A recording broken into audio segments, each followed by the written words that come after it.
Everyone, welcome back to my channel. Today we're going to play some more Sailing with Stands because Chapter 2 was just released. But we're going to go back through Chapter 1 and go through, I'm going to do Stan's route first and then Ford's, or no, I'm going to do Ford's and then Stan. Let's begin. Sailing with Stands. A soft wave of the ocean are quiet tonight.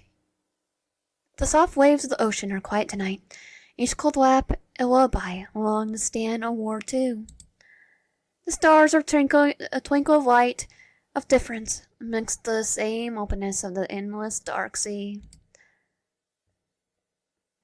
The ship rocks gently as Stan and Ford tidy up lazily along the deck, guided by the warm light from the cabin. Stan messes with the fishing line whilst Ford pushes a large net into the bundle at the end of the deck. Fatigue wears on them. Another long day spent discovering and documenting the endless new anomalies beneath the ocean surface. That's the last of it. A yawn, the crack of a back, and a groan. Good, I'm hitting the hay. Tonight, the brothers head into the cabin. Together the brothers head into the cabin, downstairs and to their shared quarters. Two beds flank the side of the room, as well as two portholes that allow moonlight to stream inside. Stan plops into bed with a grateful groan and wraps himself in the warm blankets. The two of them finally free from the cold. My back was killing me. I told you to use the proper lifting form. Focus the weight on your knees. Legs, not your back. I know, you said it a million times. And did you listen?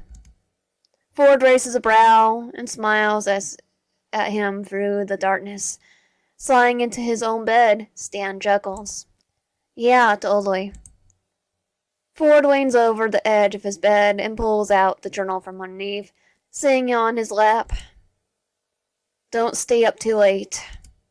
Ford adjusts the glasses and rests against the wall, drawing his knees up to his journal.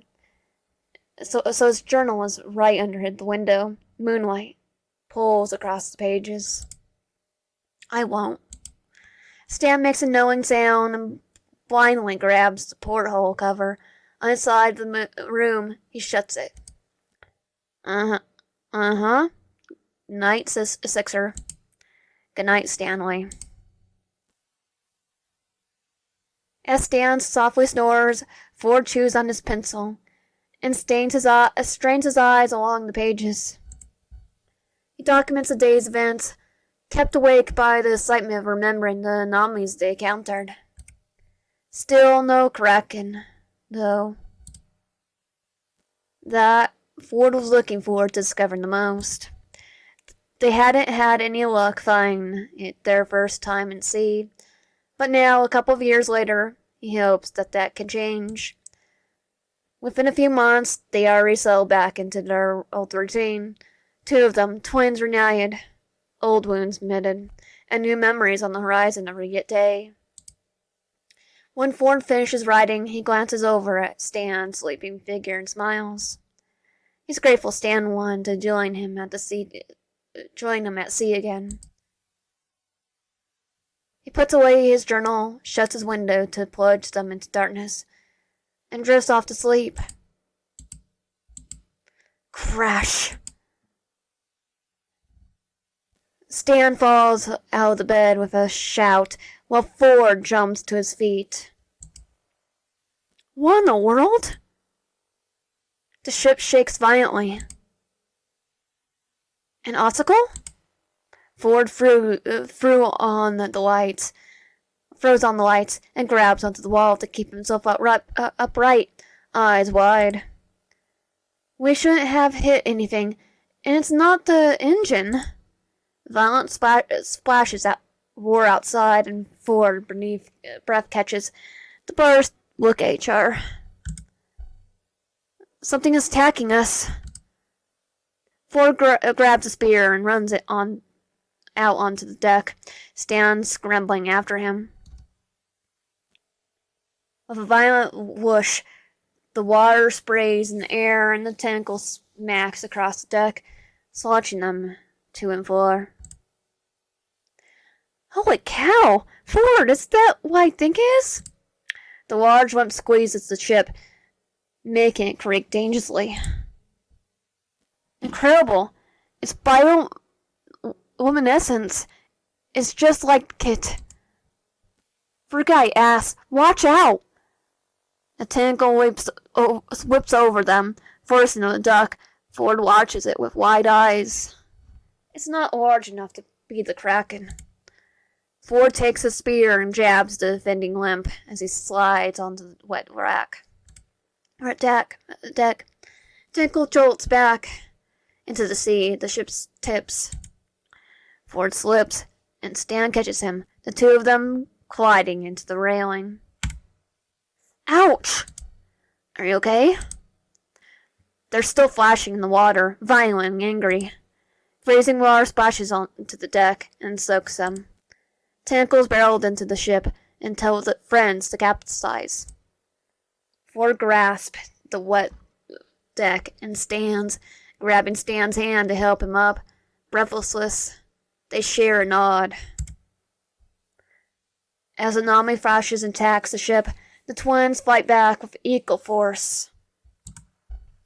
Ford slashes with a spear, and Stan punches at its limbs that came in his way. There's an opening. The tsunami rises from the water, tentacles strangling around something. Something squirming and wiggling. Something alive. It's too dark to see what it is.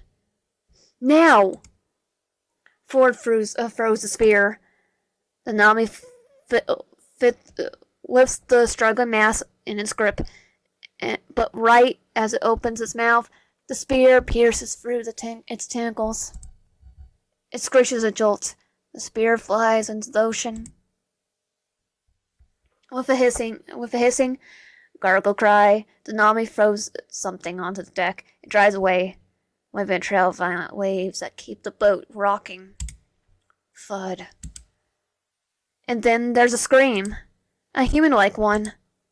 One that didn't come from Stan or Ford. The birds look at one another, eyes wide. I'm not hearing things, am I? Ford spins around, searching for the source of the scream. Hello? There's blood smeared on the deck. Together they follow the trail to the large bundle of netting. Whatever the tsunami threw onto the deck was struggling, and the body hidden beneath the nets. There's a glimpse of a large scaled tail, a strong fin, sharp, webbed fingers that grasp a deck. Ford grabs Stan's wrist and makes him stop, keeping a few feet away from the movement. You're a mermaid. Hold on. And then, finally, a hand beneath breaches through the mess. Your hand. Stanley. Ford's eyes twinkle with newfound excitement. He puts a hand over Stan's chest when he steps forward. The tsunami wasn't attacking the ship. It was finding something. You cough and sputter onto the cold deck, gills sucking shut in place for human lungs that haven't been used for a while. Your toe gives one last flash before splitting into two. Your head pokes through the nets, the rest of your body hidden. Stan jumps back, Ford stares in wonder. What the heck? Fascinating. Ford rushes into the cabin and returns with a lantern, drawing the light source over your figure. You can't help but flinch, expecting another attack. Everything looks normal, human. Human skin, human eyes. You didn't think they saw your previous form. You squint, lifting a now human hand to shield your face when pain flares for you at the gesture. Ouch! Your shoulder gleams red with blood. In the midst of the fight, Ford's spear tore a huge gash through the muscle.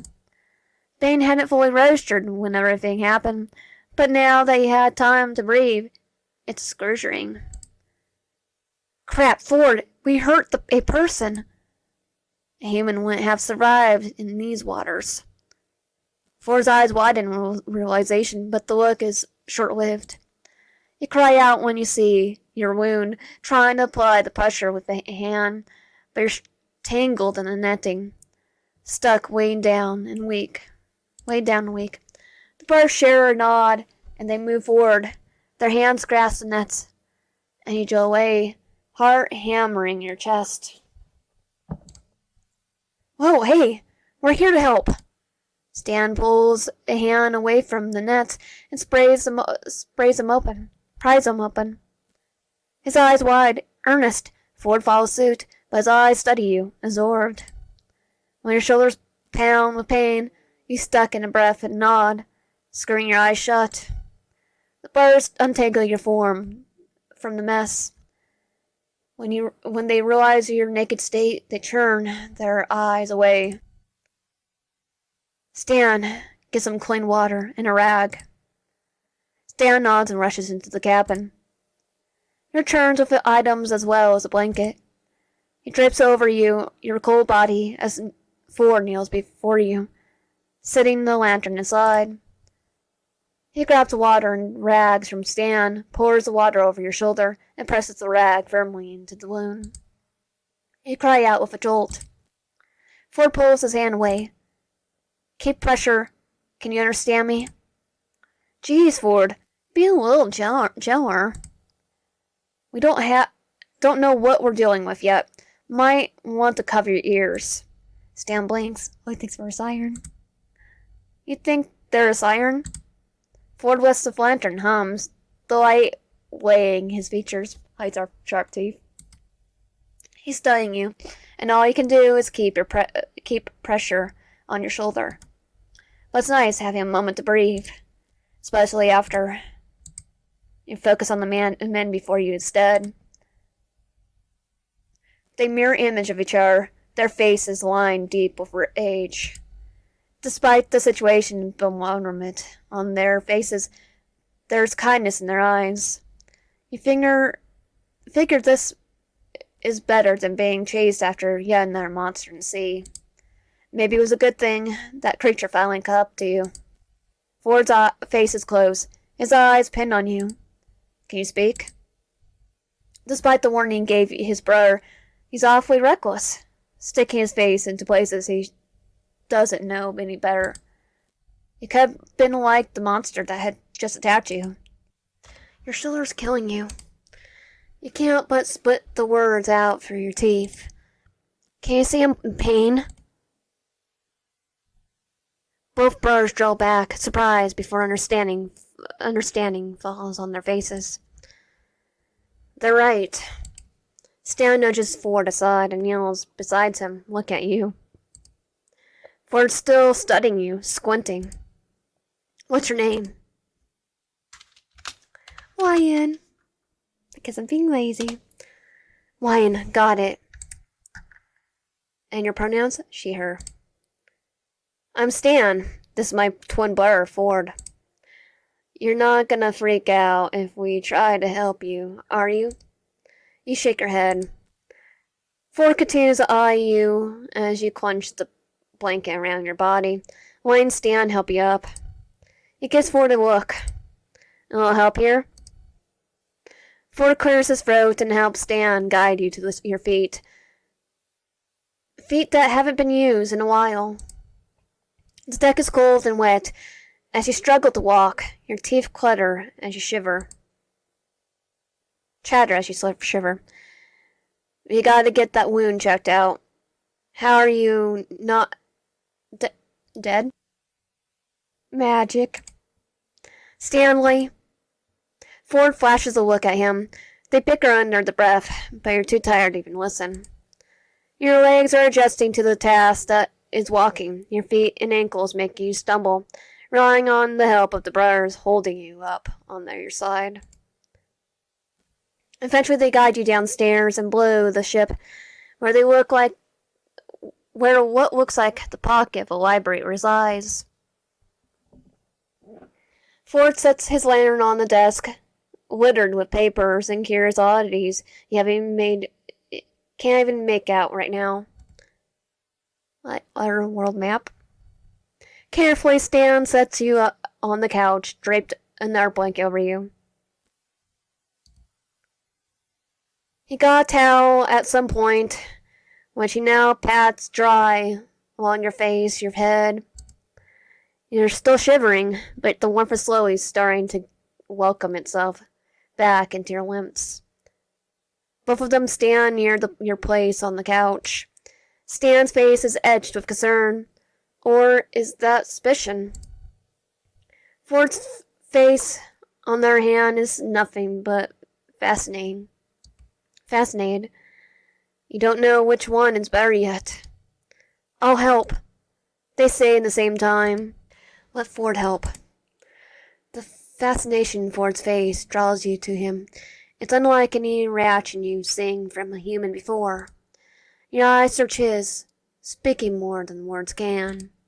It takes him a moment to register the look. His brow is rising. Ford gives his brother a nod. Get me the first aid kit. Stan nods and rushes off, his footsteps echoing up the stairs. Are you keeping pressure? He nods, the rag picking against your wound. The pain is constant, pulsing through you. Good, keep it firm. You don't want to lose any more blood. He slides open the drawer from his desk and pushes something into his ear. Earplugs. You don't have to do that. Not to worry, just a precaution. His eyes shine as he smiles. I invented these specifically for a scenario like this. I'm still able to hear you, of course. These will only block out certain wavelengths. I'll just leave it be. Leave it be. Your mouth twists, but you don't have the energy to argue. Instead, you watch as he kneels before you. Keep a safe distance. His eyes are bright, intense. Fascinating. Everything about you is human. Even after a brief look at your previous form, I'm second-guessing myself. His fingers drum on his knee. Is this your only ability, shape-shifting?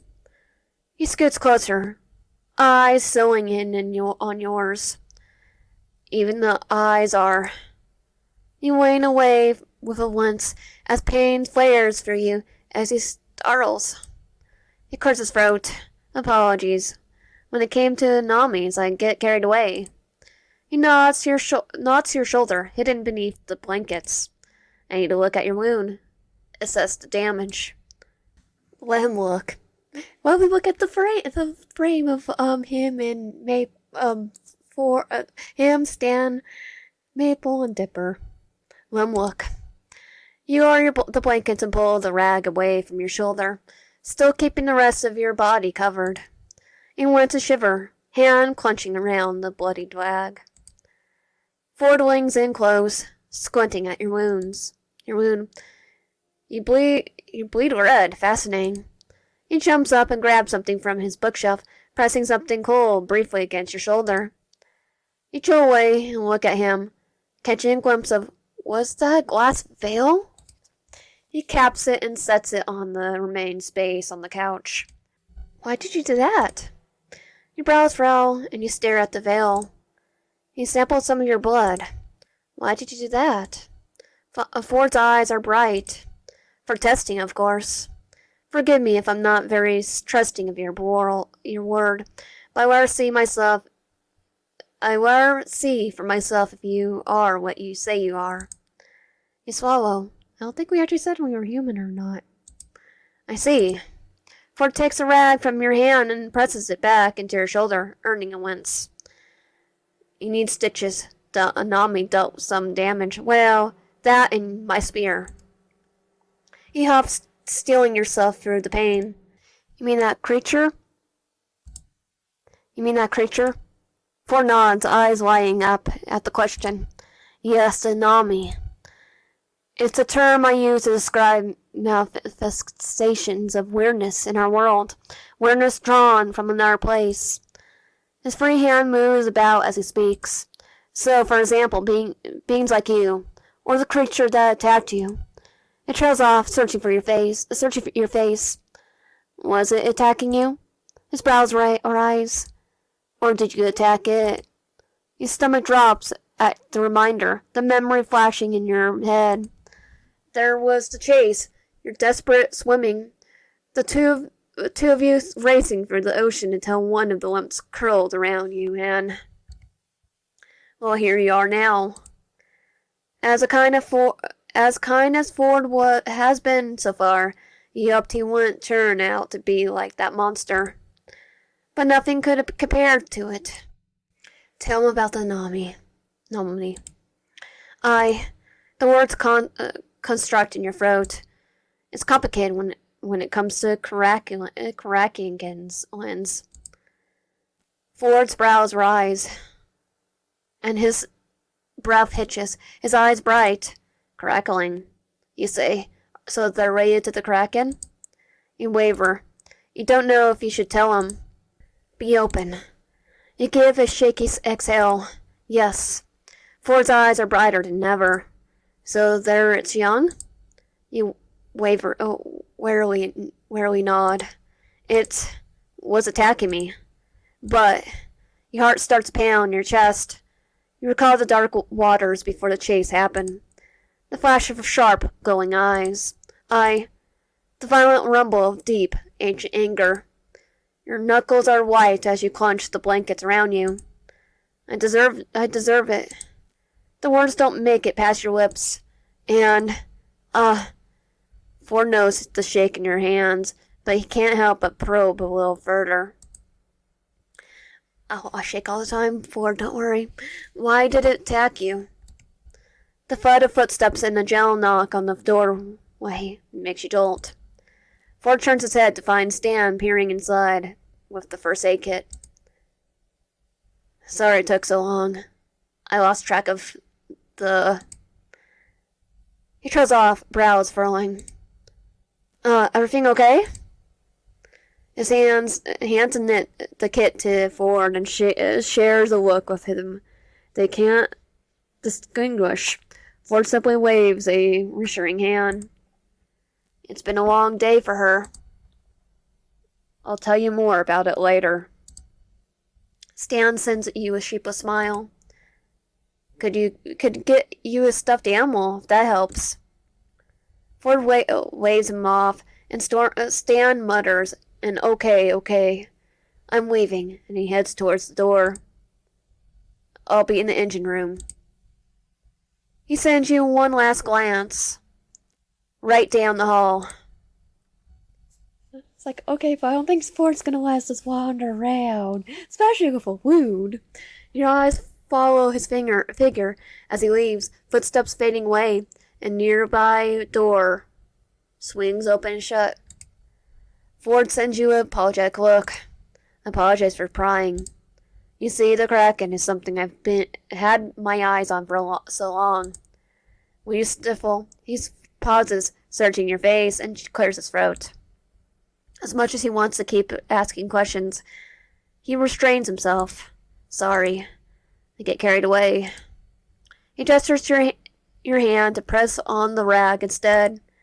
Keep pressure for me, Lion. Please. As you keep pressure on your wound, Ford neatly looks through the kit. He sets items aside from the remaining space on the couch. With a frown, he notes a lack of surprise. He moves to a place behind the desk, sliding up in a drawer, and pulls out a bottle. This is drinking alcohol. I'll use this to disinfect the wound. It's not ideal, but it will have to suffice. He kneels before you again and grabs a few cotton pads, soaking them in alcohol. It's going to stain. Ready? You brace yourself. Carefully, Ford swipes the cotton along your shoulder, avoiding the open gash. Pain stings through you violently, and you can't help but jolt. Ouch! Ford sets the cotton aside and pulls out a thin, curved needle from the kit as well as some thread. It reminds you of sailor's hooks and the fishing lines. This'll be the worst of it. I'll be quick. He disinfects the needle with the alcohol and scoots closer. He gestures for you to rest your back against the couch arm, and you listen. Carefully, Ford presses the needle into your skin, and you shout, clutching onto something. Ford stalls and looks at your fingers, digging into his arm, and sends you a apologetic look. I know it hurts. Try to keep still for me, if you can. Breathe. The needle pricks again and again, and you exhale, screwing your eyes shut. Good, keep breathing, Lion. When the pain has gone so long it starts to numb, you really open your eyes. Watch him work. Carefully stay in your head to see Ford's progress. The stitches are halfway done, neat and even. Ford's eyes are focused beneath his glasses, face shoved close, and mouth drawn into into a concentrated line. Despite the pain, the comfortable feeling blossoms in your chest. Maybe you don't have to worry anymore, because we have him. Your eyes trail to his steady hands. As you watch them, you realize something. Slowly you lift your hand that was clutching Ford's arm, steady it, and hold it near his. He lifts his gaze and pauses for a moment. Your hands. They're different. Ford shifts and smiles. He wiggles the fingers of one hand. Yes, 6 fingers. He resumes his stitching, aware that you're watching him now. I was born with a genetic anomaly. Technically, it is a actual... It's actual, people can actually be born with 6 fingers, and apparently cats can be born the same way with a little bit more paw, like extra paw, digit in their paw. It didn't help me fit in growing up, but it led me to discover the weirdness in our world. Weirdness like me. Weirdness or anomalies like you. Your smile widens and you return the gesture, but it falters. I know what you mean. Your voice is soft. When Ford's eyes meet yours, you can't but indulge in his pouring gaze. I'm an outcast where I'm from. My people, we do things I don't agree with. They do stuff I don't agree with. Before Ford can ask more questions, you nod towards his hands. Your fingers, though, they're not weird. They're cool. You could tell Ford wants to say more about you, especially after what you said, but he does his best to tame it. Thank you. But I don't see weird as something negative. I see it as something good. Different, but good. Except for his ex. That's a different story altogether. He smiles. My brother, he calls me Sixer because of them. He was always there for me when the kids at school would poke fun at me, at my hands. He watches he finishes the stitches with a skilled knot. That's nice, having someone there for you. He gives you a warm smile. It is. Ford soaks another cotton pad with alcohol and presses it against your wound. He hisses in pain. This was the worst of it. Good job, Wyan. He pulls out a roll of bandages and wraps it around your shoulder quickly, efficiently. When he's done, the final product is smooth, effortless. They're all done. You can finally breathe out a relief. As Ford watches you, your fingers go along the bandages. Noting splotches of red are already coming through. But your shoulder feels bored now. His work is clean. Thank you. You give him a grateful exhale and pull the blankets back around yourself. Well, thank you, Ford. Your eyes meet his. Not just for bandaging me up, but for being kind. Ford smiles. It's the least I could do. He zips up the medkit, stands and lingers, rubbing a hand along his chin. Just a moment. He sets the kit down and consults his bookshelf. He rummaged behind a few books and pulls out a small drawstring pouch the size of his palm. He holds it up in his knee as he kneels before you again. This is rue spice from one of the Arctic underwater volcanoes. He hands it to you. Quite rare, so do use it in moderation, even if it is to blind your enemies. I think we're gonna stay with you, though. You study the pouch, run your fingers along its smooth surface. Hints of red powder smudge your skin. How do I use this? Well, you don't always have my brother and I around to throw a spear at your attackers and accidentally hit you in the process. Yeah, about that. Sorry about that. Apology accepted. So I figured you needed something to defend yourself, especially after you just patched me up. He motions to the pouch. Just a pinch of the spice into the attacker's eyes, and they'll be burning for days. Accept it. So, this is an apology gift? Yes. Again, I'm sorry for being the one who ruined your shoulder. He looks at the pouch in your hands. Oh, and don't show Stan. I don't keep this stuff in the kitchen because he'll wreck his gut eating the whole pouch at once. I know. He would. You laugh. Seriously? Seriously. Okay, I won't. 4 grins and he grabs a medkit, sending you a nod. I'll check on you in the morning. Get as much rest as you can, and don't agitate the wound. Good night, Wyan. You smile. Good night, Ford. With that, he exits the room, leaving you to yourself and the wound on your shoulder. Now that's quiet, everything comes rushing back to you. The crackling, the chase.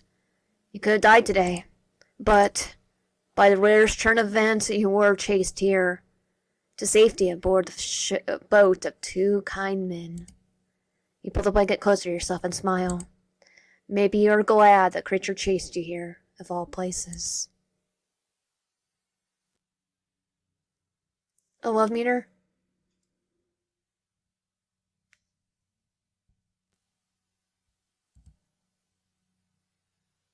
Last night, a crackling threw an anomaly aboard our ship. Stan and I brought her to our study, where I acquired her further as I tended to her wound. Still, she insisted on being human. I at least hope the ruse spice will aid her through her should her encounter their enemy. You hear the rush of waves around you first, feeling your body gently sway along with them. You barely open your eyes and expect to take in the dark blue of the sea. Instead, your eyes take in the wooden walls of the ship, and when you suck in a breath, your lungs fill with air. It takes you a second to remember what happened. The chase, the crackling. You look down at your blankets and flex your fingers in them, adjusting the fabric beneath your skin, and then your shoulder foams with pain. You went to press a hand to it, recalling the fight, the spear, and then the twins, Stan and Ford, 2 kind sailors who took you in, patched you up. Something shifts at your side, and you look down and find a small drawstring pouch Ford had given you last night. A gentle feeling stirs in your chest, and you lift the pouch, setting it in your palm. The fabric is soft, velvet. When your fingers run across it, you pull away faint smudges of red. Best not to get that in your eye, remember. You lower the pouch in your hand and look towards Ford's desk, finding a plate of food and a bottle of water. Your stomach grumbles. When had you last eaten? You glance at the closed door, pause a moment, and sit up on the couch, your bare feet planting on the chilled floor. You shiver as you pull the blankets closer around yourself. Ford forgot to give you something to wear. Then, just as you stand on weary legs, something falls next to you, a sweater and pants. You wonder whose clothes they are as you change into them. When you're done, you walk towards Ford's desk with unsteady legs, the ship's gentle rocking a challenge on your bounce. Finally, you sit on the chair behind Ford's desk and pull the plate of food towards you, careful not to wrinkle any of the papers glued across its surface. It's flat disc of bread stacked on top of each other. You haven't had these before, but you take the utensil next to the plate and dig in. At least we know how to eat it. We're not going to be like Ariel. The meal is cold, and you're grateful for something to eat. Now that you think about it, you haven't been able to relax for a meal in ages. Ever since ours. Your fingers tighten around the utensil. You've been swimming on your own ever since. The ocean has always been a struggle, but to brave it alone, to search for and conquer the one thing that would make home a home. You became grateful and horrified that the Kraken chased you here, of all places. You try to focus on your current situation as you eat and allow yourself to savor the moment, shoving your worries aside the best you can. For the first time in a while, you feel rested, safe. You wish this feeling could last. When you finish your meal, your eyes trail around the room, able to see everything now that the sunlight steams through the window. I think I was able to see most of it anyway. There's everything. You go out to the closed door again, stand and pace the room for a brief moment. You don't think it'll hurt if you look around for a bit, but it could also use some fresh air. I'm gonna sport a ship. Wait, did I say sport a ship? Oh, yeah, that was sport a ship. You approach the wall and lock eyes with a framed photo by the window. It's a family of 4, each of them hugging and grinning happily. You recognize Stan and Ford, but you don't know the younger two are. Maple and Dipper. They're kids, maybe? In the corner of the photo, a folded letter sits tucked there, covered in stickers. You wonder how far away Stan and Ford are from home. It looks warm in the photo, happy.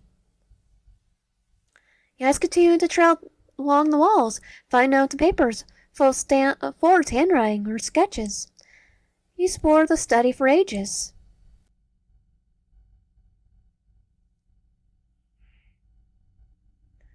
Okay, the notes, letters, you run your fingers along those papers, setting on one tucked under the envelope. It's not finished. Maple and Dipper. Stan and I are doing well. You skim the rest of the letter, but you know you shouldn't be looking at anything too personal. As much as you want to keep reading, you return the letter to its place.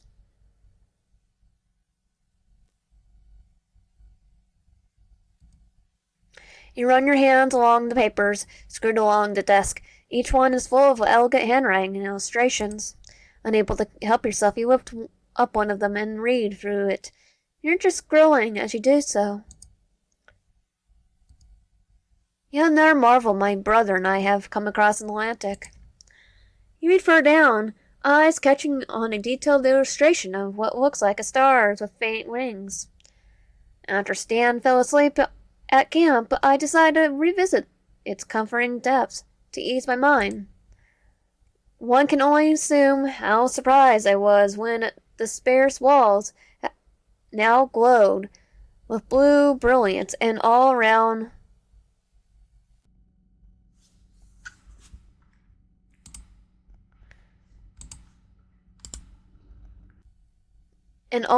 me floating.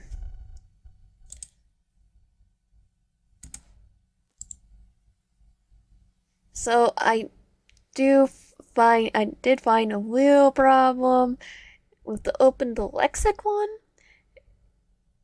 You can't read that part. These red arrows point to the illustration along with some smaller notes in the code they can't decipher. So these are where Ford's So these are Ford's entries. No wonder he was so curious about you. You pick up another paper, find something hastily scribbled out, and realize you can read what's under it. It's your name. A feeling you can't distinguish blossoms in your chest. You run your fingers over the scribbles and set the paper aside.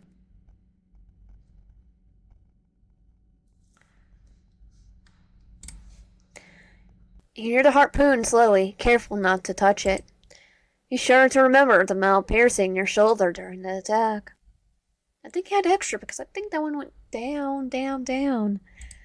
Your hand goes over your bandages, and you step away, trying not to think about it too much. You find a Polaroid next. The handwriting is different, rough. You pick up the photo and smile at the image of both brothers posing. They're on the ship, Stan pulling his brother in close with an open-mouthed smile while Ford gives a bashful grin. First day at sea with this knucklehead. You can't but smile. You may not be familiar with Stan yet, but the photo tells enough about the two of them. They're close. You set the Polaroid down. Oh, both books? I'm going to do this one. You read the book titles better now that the sunlight steams in through the window. The first one says dungeons, dungeons, and more dungeons. Oh, it's a reference. You pick it up and flip through the pages, realizing it's a game. A really complicated game. Yes, Dungeons and Dragons. A few loose pages fall out, and you study them and pick them up, find numbers and illustrations of characters. Maybe you can ask Ford about it later. You spot a book with a rough handwriting title, Stan's Scrapbook. You carefully take it and flip to the first page, finding a note in Ford's neat handwriting. For the times you need to remember Ford. And beneath it, I remember just fine. You don't really know what they mean. You flip another page and find rows of Polaroids full of twins and their adventures. They've been everywhere, places you've never seen before. As you flip through even more pages, you find doodles and notes in both brothers' handwriting that fill the empty spaces. After a while, you put the scrapbook away, eyes running over endless jars, crystals, mirrors, boxes. Your eyes run along the bookshelf, unable to name half the oddities that sit within them. On the bottom shelf, you find a blue scroll of paper. Lift it and find it to be the ship's blueprint. Yep. Oh, I can just look. Okay, front, inner helm, table, storage, kitchen, outdoor helm, back, storage, bath, the study, that's where we're at, storage, engine room. Where's their room? On the bottom shelf, you find a blueprint. Okay, weird. You study it for a moment and set it back in place. Did I get this one? You run your eyes along the paper screwed around the desk, each one of them full of elegant handwriting and illustrations. Yeah, I did.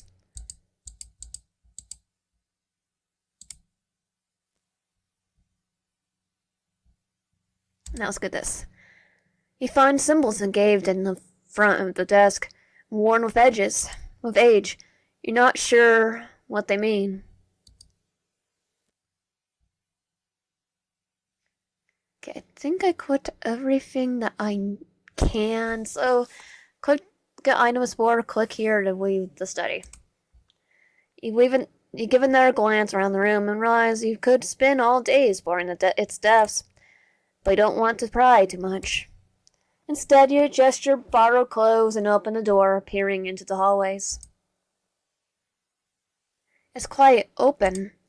With still on steady legs, you walk down the halls and open the map out your surroundings.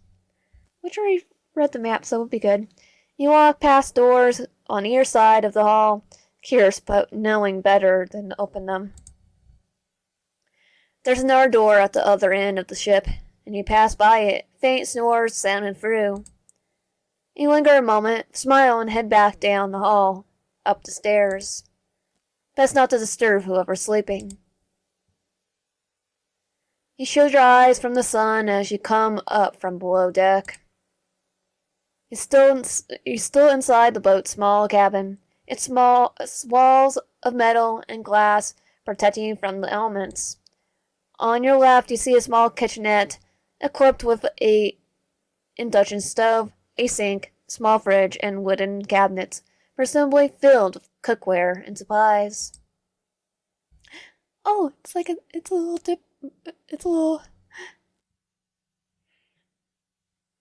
little references to the Maple and Dipper. A coffee machine sits on the countertop, a light indicating that it's keeping its contents warm. The cup is still half full. Further down, you see rows of built-in shelves and cabinets designed to maximize storage space. Your eyes follow the shelves and land on one of the boat's double helms. Navigation equipment beeps softly above the wheel. You weren't sure how to read any of it. To your right, there's a table, and sitting all the furniture affixed to the wall to prevent it from sliding across in rough waters. Yeah, and I'm pretty sure they're in rough waters. You know from experience just how unforgiving the sea could be. You look out the window at the deck. Only a short while ago, the Kraken had thrown you aboard this vessel, landing wounded and bleeding, and at the mercy of two strangers. Their expressions had been nothing but ones of worry and concern. They weren't the kind of looks you were used to receiving. As you look around the deck, your eyes catches a movement outside the cabin window. Ford is out on the front deck, leaning against the railing. He hasn't noticed you just yet. He's holding a mug of coffee in one hand, his fingers curled around it, covered by its design. In his other hand, he's reading from what appears to be a journal of some kind. You decide to head outside and greet him. Just don't give him a heart attack. Brisk wind whips around you as you open the door. You stuck in a deep breath, brace yourself against the familiar cold. It had been so warm inside the cabin. Clearly, you weren't very quiet about it. Ford turns to greet you when you exit the cabin. Hawaiian. He smiles at you and closes the book in his hand. He tucks it carefully into his jacket. It's good to see that you're finally awake. I hope the accommodations were to your liking. I know it's not much, especially with an injury. His gaze lingers on your shoulder and his brows furrow at the memory. You're quick to assure him. It was surprisingly comfortable. I'm happy to hear it. And as you may have gathered, we're a bit tight for space, but you would be surprised how many things on a boat can be used as a brief. Even the cabin sitting can be used as 2 additional beds if you hold on. He pauses, looking you over. You saw suddenly self-conscious at being scrutinized so closely. You recall how intrigued Ford had been with you as he patched you up the night before. You do your best not to stammer, which I stammer all the time. What is it? Is that my sweater? It was there. You examined the clothes you put on, assuming that they had been there for your sake. Perhaps you've been mistaken. I thought it was Mabel's. Is it? Where did you get it? Oh, have confidence. Have confidence. I thought you put them out there for me. They were there when I woke up, along with that plate of food. I didn't think I should wander around without any clothes on. Thank you for that, by the way, and for your sweater too, I suppose. Ford considers your words for a moment, then a look of understanding crosses his features. Oh, I see.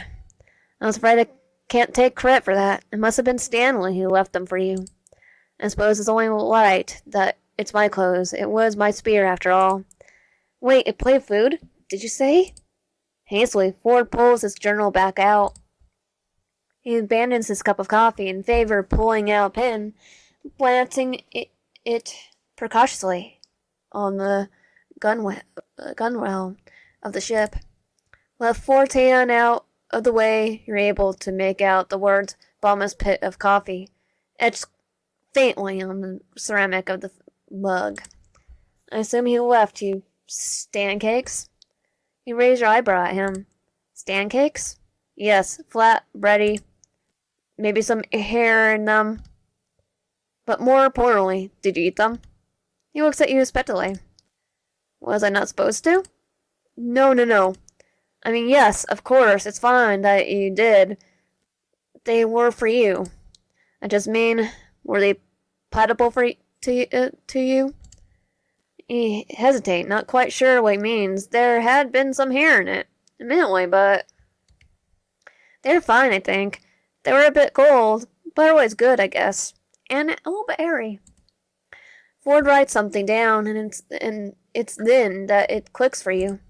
He still doesn't think you're human, even with all the all your efforts to convince him. He hadn't been swayed. Well, I mean, we did just transform from like a mermaid to a human. So, I understand his point. Then you catch a glimpse of his journal in Ford's hand, his pen scratching the fresh cursive onto the rough paper, and see a sketch of yourself fast asleep on the couch. Ford must have drawn you while you were sleeping. I'll just ask him about it. It's Ford. He's not really yandere, so a wet slide. I'll ask about it. Is that me? He nods towards the book in his hand.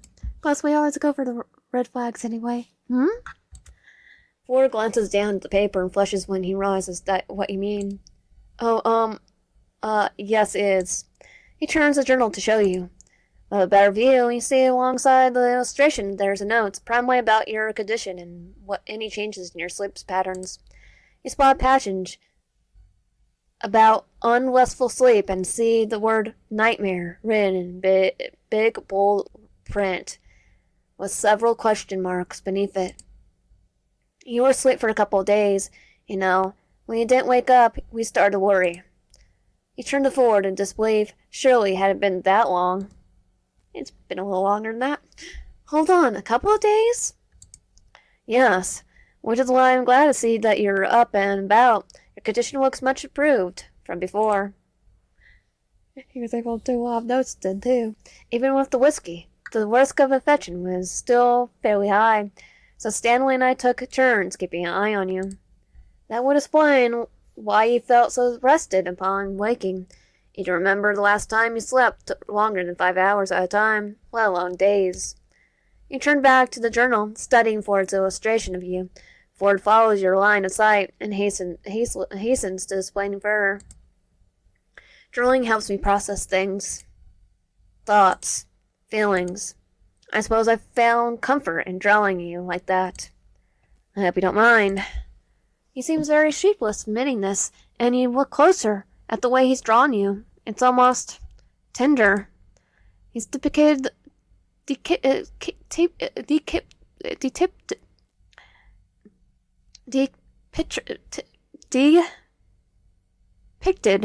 the thing to include the way the sunlight falls onto your form from the window behind the desk. You must have drawn it from there. He hadn't had someone to wash over you with such concern in a long time. It's nice to be cared for like that again, even if only for a little while. I think it's sweet. Ford laughs. It's a sound as though he's been holding his breath in anticipation of your answer. Well, there's a leaf. You had me worried there. I hadn't thought much of it in time, but Stanley did warn me. It might seem creepy. Yeah. I was starting to think he was right. You're a scientist. It's not creepy at all. Just because you're a scientist. If it was someone else, yeah. I usually am right. Lots of things you do are creepy. Distracted as you and Ford had been by the journal, he hadn't noticed Stan leaving the cabin to come greet you. He must have gone up while you were talking with Ford. He's holding 2 mugs in his hand and offers one to you. You take it, grateful for the warmth as you wrap your fingers around it. So, Ryan, which creepy habit of Sixers are we talking about? To draw me in my sleep. Ford rolls his eyes and tucks his journal back into his coat again, then retrieves his own mug from its place in the gunwale. We were just discussing hereditary restrictions. Apparently, I'm not the only one who doesn't like hair on their food. I've told you before, it adds texture, and here I thought you liked my stand cakes. You sip on the coffee you were offered as you listen to their mild banter. It's all good and fun. Their light jabs at each other spent hold no hostility. Instead seemed to be the result of a strong, close bond. How nice it must be to have someone like that looking out for you. Just then a small alert sounds out off from the device in Ford's wrist, which you now know resembles a radar more than it does a watch. Their debate about the nutritional value of body air cuts off abruptly. Looks like we're getting close. Getting close to what? You can't help but ask, curiously peering over at Ford's radar. You're familiar with these waters, but everything looks different above the waves. You can only guess as where they might be going. The warmth of the cabin braces you as you slide the door closed behind you. A soft beeping emanates from the equipment at the helm, mimicking that of Ford's wrist device. They must be synchronized. Since you've been asleep, we charted a course for the nearest village. It would have been a real problem if your energy had taken a turn for the worse. Plus, we're still short on supplies. That too. So we reasoned that it would be better to be closer to land for the time being, at least while you're still healing. You think back at the Kraken attack, and you can't help but agree. You know from experience that they tend to avoid shallower waters. I think that's a good idea. As long as the boat hugged the coastline, you'd be much safer than out in the open sea. I'm just surprised we got here so quick. Our engine's not that big. Oh, little engine that could. That's likely thanks to Phil Ford's impressive, efficient engine design. It's small, but it's quite powerful. Ford smiles fondly at the name. You assume it must be a close friend of his. It's like, yeah. Kind of went insane, though. And it got better. A little better.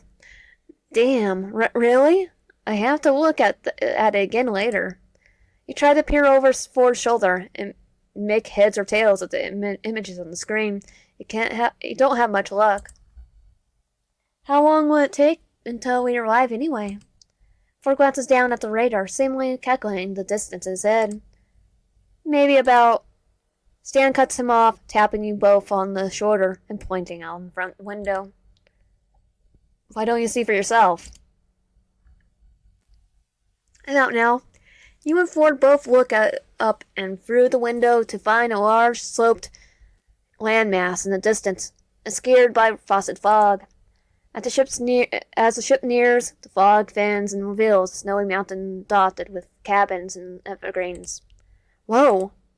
Under sunlight, the snow glitters like a beacon. You can't but admire the view, but as the mountains drew closer, and you recall your few encounters of human villages, unease settles under your skin. Before you can dwell on the feeling, Ford claps his hands together and moves aside.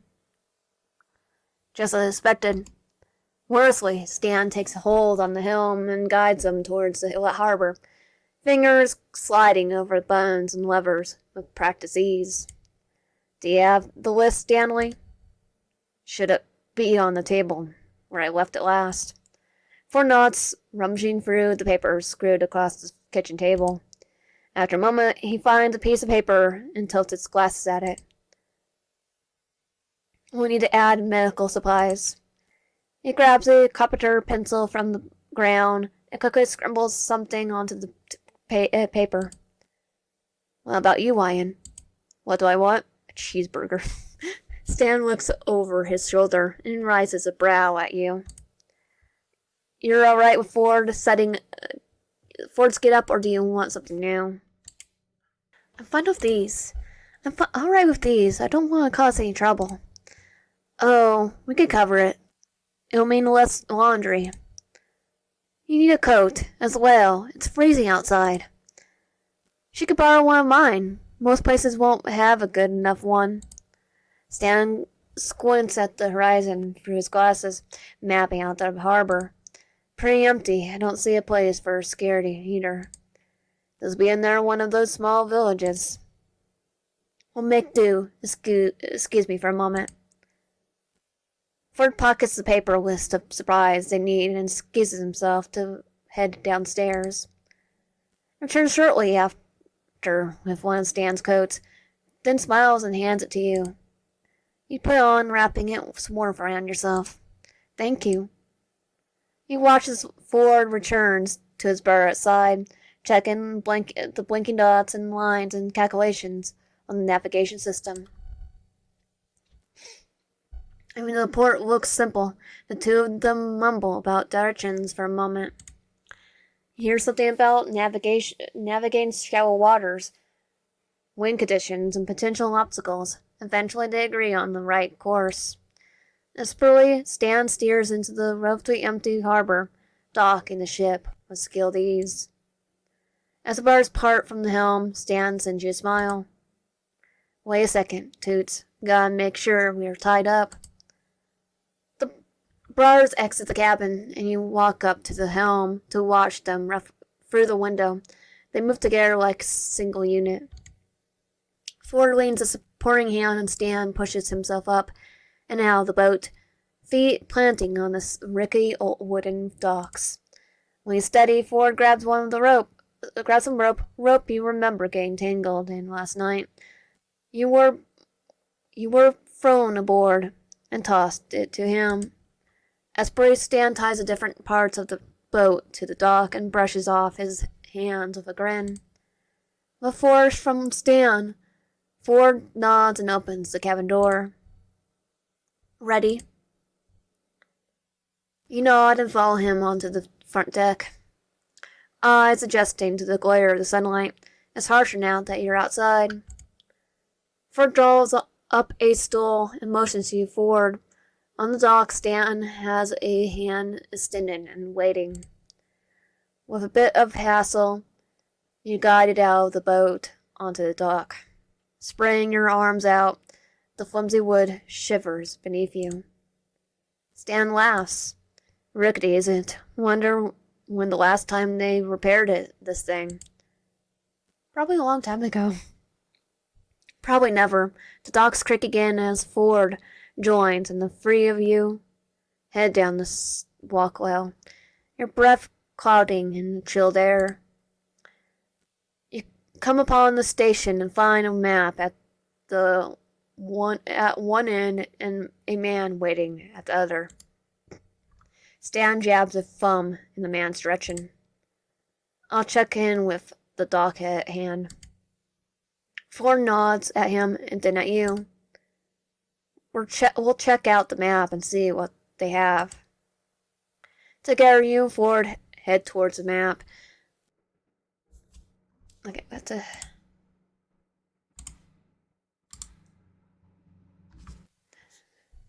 Together, you and Ford head towards the map, which is positioned in the bulletin board, encasing a wooden glass to protect it from elements. Frosted paper line outside the map, fluttering in the cold. I know there's something else down here, so... A cold weather? Air? So in this case, it's both of them. They're a little too long for a screen. As he examines the map, Ford traces a finger along the roads leading out from the harbor, it's as if trying to find the most efficient route. You can't but watch the careful movement of his hands, remembering how confident his movements were when he stitched your shoulder back together. He was gentle with you, even if he insisted on asking you questions. Then he pauses, his fingers hovering over a particular-looking symbol on the map. What do you suppose this is? Why, most of the others have been recognizable enough, but it's a triangle because you know about the triangle, about a certain triangle. Try to escape, right? I mean, I have the book of Bill. As he trails off, you look more closely at the map yourself. The symbol is a question resembles a square with a ladder. You can't find what it might mean either. I'm not sure, to be honest. While Ford puzzles over the buildings, you notice that the corners of the map have been scared by frost. Use your sleeve to wipe it away, revealing the map key icons. Oh, I think I found the answer. He tapped Ford's arm lightly, pointing at the map key beside you. You managed to catch his attention a little more successfully than you thought. With little regard of personal space, Ford leans over you to get a better look. And in that moment, he was so close to you feel the radiant warmth of his body heat. You're glad that you have the cold to blame for the heat rising in your face. Of course, it's a community fridge. He's only grateful for the opportunity to draw your focus elsewhere. A community fridge? Pretty sure they don't need a fridge right now. Ford finally pulls back and adjusts his glasses, having visually studied the map's key. It's an underground cellar, typically dug 12 or more feet below the surface to access the layer of the permafrost.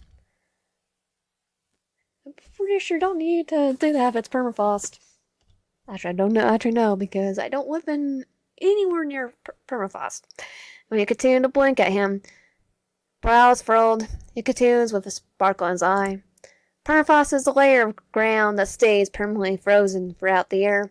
It harbors the perfect conditions to store food, especially meat like whale. And mammoth, I know that. I know that I found mammoth meat and it was still fresh. Even though they haven't been walking the world for 10,000s of years. I don't know how long, but very long time. And with a large enough cellar, it could hold the rations of a village like this for an entire year. Fascinating, isn't it? But I'm getting ahead of myself. He turns his attention back at the back to the map. It seems they also have a whole line of local shops alongside the fishmonger, a bakery, and... Oh, good. They have a pharmacy. You look back at the map, studying the path of shops. Your eyes travel to the papers that flutter on the outside of the bulletin board, frosted by the elements. Curious, you smooth one of them out, frost crackling beneath your touch. A sailor's face looks back at you, and beneath it, the large blocky letters missing. I found something else. Ford leans back in, fingers brushing over yours as he angles the paper towards him. His brows rise. Interesting. He brings out his journal and writes something down, unfurling the other posters with equal interest. Each poster says the same thing, printed with a different face. These dates are on these span across the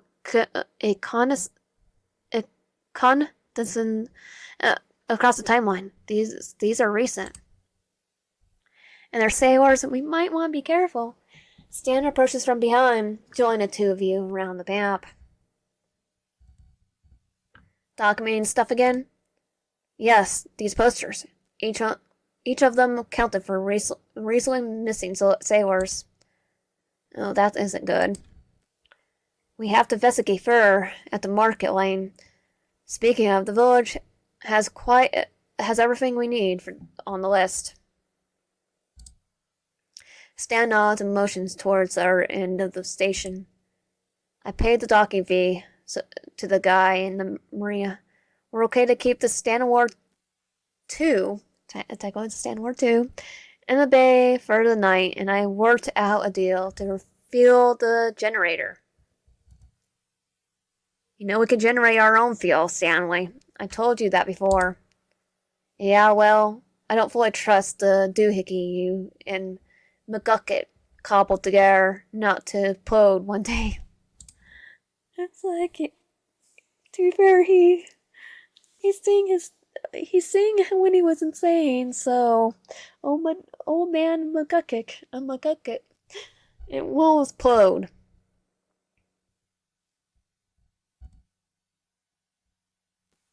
It won't explode maybe, but certainly not implode. Yeah. Stan plants a hand on his hips. So we're gonna go about this and say we go through the list first and get a hot meal when we're done. Stan Ford nods. That sounds good to me. He tilts his head at you, Lion. Your eyes linger on his features, and you hesitate. You got to speak with him alone, briefly, on the deck this morning, but you wanted to get to know him a little bit more. We could split up. We could cover more ground that way.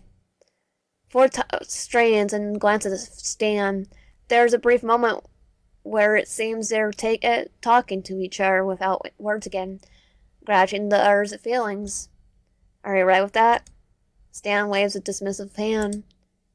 This town isn't that big. You're always going on about efficiently anyway. We'll be faster and sooner. I could stop freezing my butt off out here, the better. Ford studies his burr for a brief moment before nodding. Very well, if you need anything. No need to baby me, Sixer. I'm the oldest. Am not. Let me see that list. Or not, let me see that list. Ford playfully rolls his eyes and hands Stan the paper list of necessary supplies. Keep it. I know what we need. I can do the first half. You do the second. We can meet up at the last stop. Ford nods. We'll see you at the pharmacy then. The three of you set off together towards the village and split up at the market. Despite the smallest of the village, the market lane bustles with locals. They smile at each other as they pass, and some talk along the scattered wooden shops that line the snowy street. Most of them look at you and Ford, blinking at the sight of such unfamiliar faces. It unnerves you. You begin to worry that somehow they know what you really are, and that you aren't just outsider, but something different entirely. Or they're the part of people that might be the reason why people are missing. Then the villagers send welcoming smiles at you, and to you and Ford, it catches you off guard. You do your best to smile back at the local who exits a shop. You watch as he spots a young boy sitting in the snow with a book propped on his knees. You assume it's his son. Reading that book again, kiddo? Come inside and help me with the bags you're going to catch a cold. The son grumbles. He holds on a minute and squawks when his father takes the book and heads back inside. The boy hurries after, kicking up snow. Ford smiles and continues to walk. You do your best to keep up with his fast pace. It reminds me of my great-nephew. And yourself? Great-nephew. You recall the photo on the walls of Ford's study. At first you assumed the two were his and Stan's kids. Okay, they're brothers, not lovers. And plus he still has his ex, Bill Cipher. Ask about him. Great-nephew? Ah, yes, his name's Dipper. Does Dipper read books in the freezing cold, too? Ford chuckles. He documents his findings in his own journal, no matter the weather. The journal I showed you this morning. Ford ghosts a hand along his hoodie pocket where his journal currently sits, hidden. I used to have others back at home. Dipper commit my studies to memory and even contribute to his own work. He's incredibly sharp. The pride in his eyes makes you smile. He sounds like you. Ford's smile deepens. Yes, well, he does remind me of my younger self. His sister is more like Stanley. Sister? Mabel, his twin. Unlike Dipper, she dives headfirst into most situations. But no matter where she goes, she radiates pure love and joy. Okay, no, Dipper drives headfirst. Dives headfirst go for the guy and go for if it's a guy. They'll be visiting again in summer, even though we managed to keep correspondence overseas. I know Stan misses them a lot. He smells somewhat bittersweet. It's odd when seeing the love and pride Ford has when he talks about the kids. The ocean had never shown you anything like that. You'd think highly of them. I have the utmost love and respect for them. They helped save the world. Or Gravity Falls, at least. Okay, the world. They certainly saved mine. A fond look across his eyes, and he smiles. After a while, he motions to a nearby shop. Play for our first item. You nod, and the two of you head into the first stop of the day. Shopping with Ford is a roller coaster in emotion, but his efficient pace doesn't let you linger on the unease you feel amongst the people. He moves through the lanes with precision. Focus on each item on the list and focus on keeping up with him. At one vendor, he stocks up with dry and frozen goods, stored them away in his satchel. The items looked heavy, but his shoulder doesn't struggle under any of the weight. Another vendor, he stocks up on cleaning supplies, and whatever spare parts are available, something rare to come by, he said, especially in the Arctic. With each shop, he focuses on the transaction, but he can't help but ask the vendor if they sing anything out of the ordinary. Most people shake their heads in response, but some of them mentioned that they had seen some strange things. Not long after, a fisherman tells a story about his friend who claimed some of the fish he caught were strange, wrong. Ford tries to get them to elaborate, but each of them shrug it off with a laugh, blaming such rumors on late-night drunkenness. They're just stories, they would insist. Don't take them too seriously. The last item on the list is some clothes, and the two of you walk into a boutique. A bell chimes overhead, and the cashier welcomes the two of you with a bright smile. The place is small, stuffed full of fabrics, furs, and accessories. Ford tells you to choose whatever you like as he borrows rows of handmade materials. You decide on something baggy with layers in a shade of warm colors. Before he could take the items to the counter, he paused by the table with accessories. He whipped up some gloves of fabric, one of your favorite shades. Those are a nice pair. His voice is warm by your ear, and you look over your shoulder, face heating with how close he is. Ford's shoulder brushes against yours as he leans over. He lifts another pair of gloves, filling the fabric. Though I always had trouble finding some that fit. Right, he has 6 fingers. He glanced down his hands, watching his gloved thumb run idly over the fabric in his grip. Where did you get the ones that you're wearing now? His eyes light up as he smiles. Mabel made them for me as a parting gift. He smiled, melting the pride in his eyes. That's sweet of her. She's quite a crass person. He sprays his palm, revealing some off-color stitches in his thumb and fingers. And due to the lack of accessible gloves, Stan repairs them for me when they fray. He nods to the gloves in your hands. Feel free to get them. It's best to stay as warm as possible.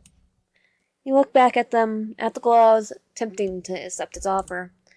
As unfamiliar you are with human currency, you still have the feeling that your new outfit alone is already a lot. You shake your head and set them back down with a smile. Maybe another time, thank you though. Ford brows rise. He opens his mouth to ask if you're sure, but you're already heading to the counter. Now the cashier wraps your items. Ford takes the opportunity to ask her if she's seen anything strange lately. You figure she'll shrug, laugh, or say something similar to the other rumors you heard so far. Instead, she hums and frowns her brows, contemplating.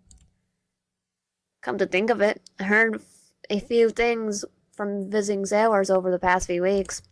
Ford's eyes light up, and he leans forward a fraction, slightly urging her to continue. The gesture makes you smile. It's charming. I mean, we get silly rumors all the time, but lately, it's all I hear from visitors. Something wrong with the fish. Some say it looks like an old oil spill. Others say the fish are deformed or going. That reminds me of the Simpsons. Now, there's something wrong. Radiation or something. Her words make unease settle in your chest. You're reminded of changeling rooms in the back, if you like to wear these now. The cashier slides the clothes forward. Oh, thank you. You smile and take them to the back, changing into them. When you're done, you head back out. Ford strains at the sight of you. Hey, you look. Good. Ford clears his throat, and he offers a hand for your old clothes, which he quickly stows away in his bag. You can't help but smile. Thank you. Together, you send your thanks to the cashier and bid her farewell, exiting the boutique. As the two of you walk towards the pharmacy, Ford has his journal open in one hand, pencil tapping on the pages. He's so focused you wouldn't be surprised if he ran into a building without realizing. Ford? There's a pause before he blinks from his ravine, eyes finding yours. Yes, Wyan? I'm curious, why did you ask everywhere if they sing anything out of the ordinary? Ford's eyes light up. I'm glad you asked.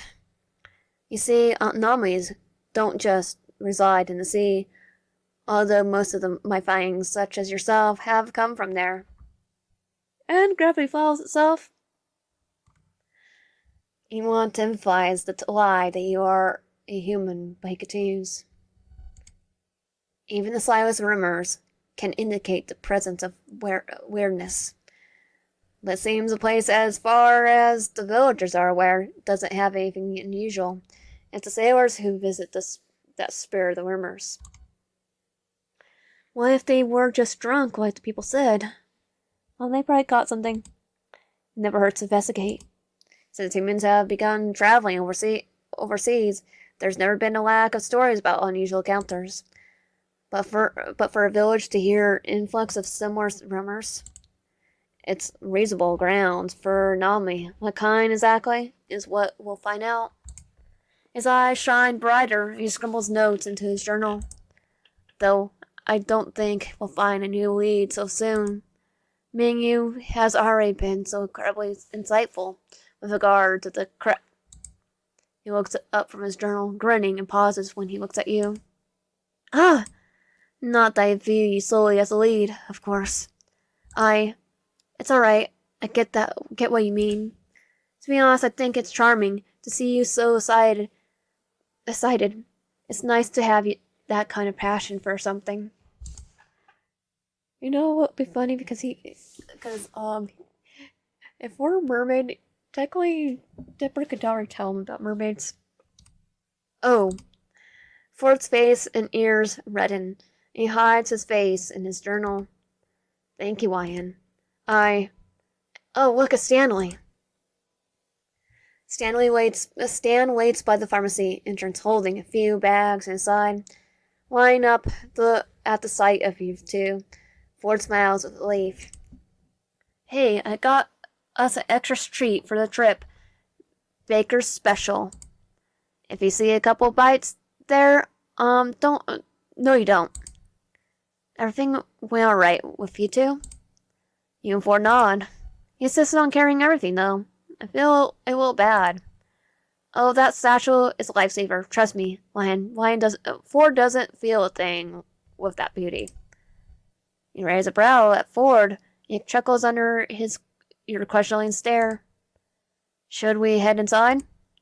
He holds open the door, and the three of you enter the pharmacy. It's not on the shelf. It's out of stock. Do not ask. Ask for assistance. Well, we can't ask for assistance if we can't find it. You buy it. On the far side.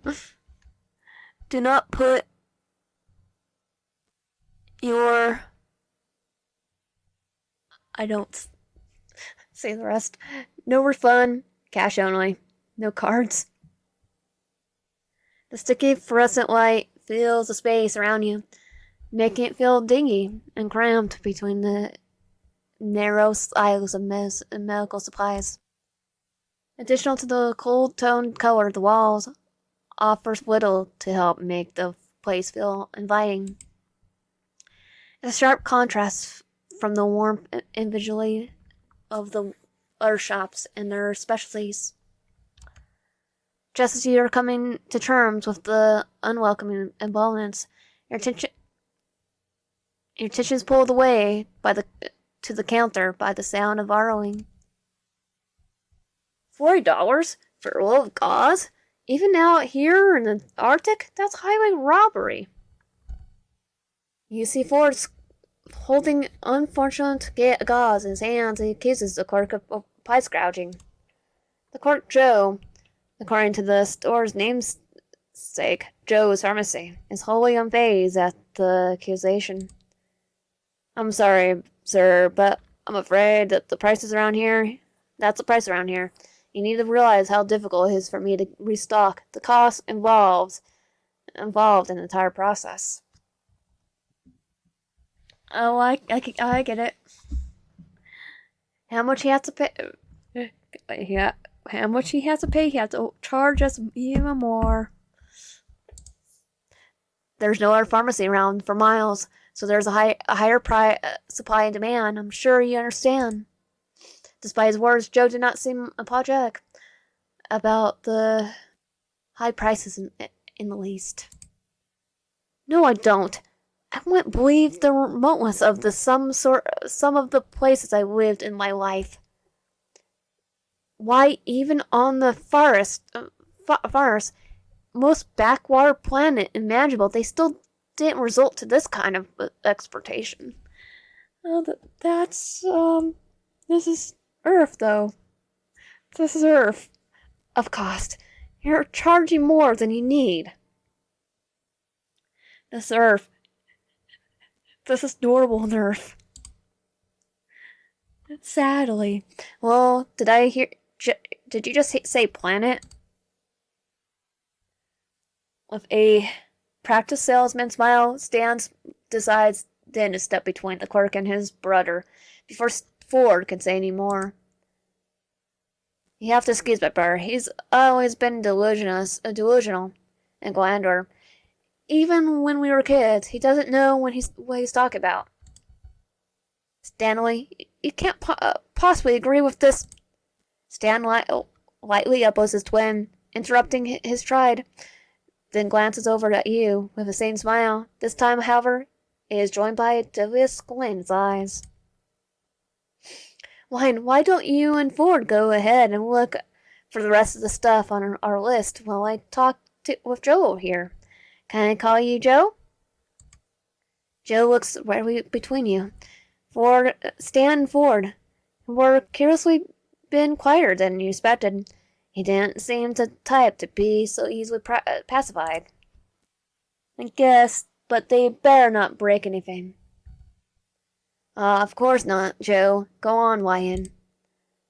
Stan moves so that the bulk of his body is blocking both of you, and Ford from the sight, blocking both of you and Ford is from sight while he keeps the conversation going. Now let me see if we can work something out. Salesman to salesman. The moment Ford is ushering you towards the back of the store, just as Stan had suggested. Do you really think Stan can get him to back down? When you turn to Ford, you find him rummaging through his pockets looking for something. Oh, I don't think it matters anymore. What do you mean? Well, we try to be civil, but it seems this Joe fellow won't budge on the matter. I've seen his type before, and even with Stan's skills, it's unlikely to change his mind or his ways. Then how do we get what we need? Stealing it? By taking it. There it is. With the decoration, Ford tranquilly pulls out what looks like a rather inchoate-looking satchel. You're suggesting we steal? I'm not suggesting it. Stan suggests it by playing the role of distraction. I'm simply following through. Ford pauses as if only just realizing that you may not be on board with the idea of petty theft. And plus it's Stan. Yeah, he would steal it. You don't have to help if it concerns you, but we need those supplies, and we simply don't have enough to pay for what he's asking. Okay, remember, kids, stealing's wrong, but it's a video game, so help steal. No, I'll help. You're right. That guy is asking way too much for basic necessities. You know, it's economics. Besides, some of the stuff is for me, so it's not fair. Plus, I do feel bad for him because he charged everyone else more.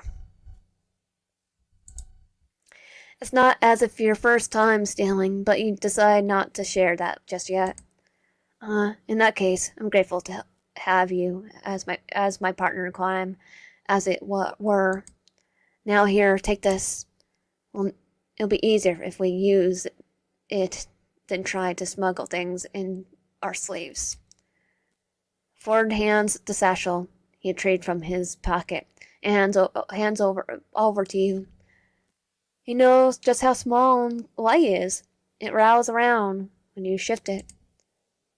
He had to guess the contents from the sound. You're like, I assume that's full of bones. Or maybe it's just ice. You know, I couldn't believe it when I managed to get one of these, and I used to have three until... Well, I'll just say now I only have one. It's like, yeah. You tug the drawstring apart to open it, expecting a shallow container with a few supplies. However, when you peer inside, the bag seems impossibly deep. It's bigger inside than outside. I can't even see the bottom. Even amongst your own people, you never seen technology like this. You can't help but at the awe in your voice. What were you, Time Lord? So this is what you used earlier when we were shopping. For it can't resist this sense of pride that follows across his expression. Good eye. But not quite. This is a much smaller bag called a satchel of carrying, compact and perfect for our needs. I carry it separately from the sack of containing that's over at the front. He glance over at Stan near the front, as his feet by the counter are Stan's many bulging packages from different stores, set beside them with Ford's singular bag. Joe had insisted on leaving their bags at the door to deter those act you were now found yourself participating in. Curiously, they tend to react badly when placed inside one another, so it's best not to risk it. He looks as though he's talking with experience. You reason that must be why he said he used to have very... Got eaten?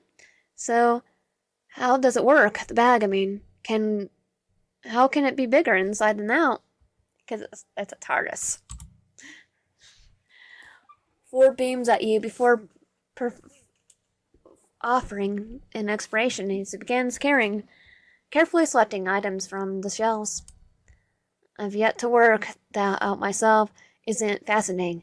Just another item I have acquired over years of travel, and one has always come in handy in times like this. You found this while traveling with your brother?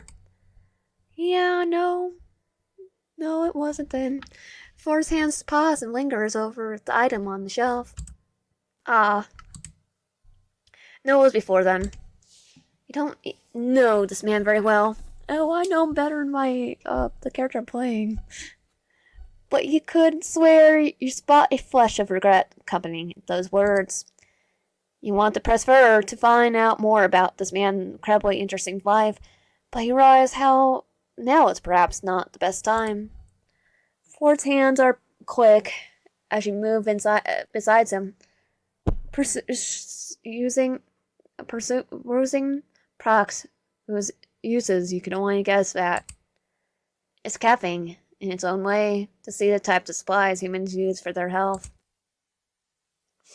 Ford interrupts the line of thinking by tugging on the edge of the bag with a finger. The rest of his hand is curled around the bottle of ointment. He shifts his hand so that the tube is perfectly concealed.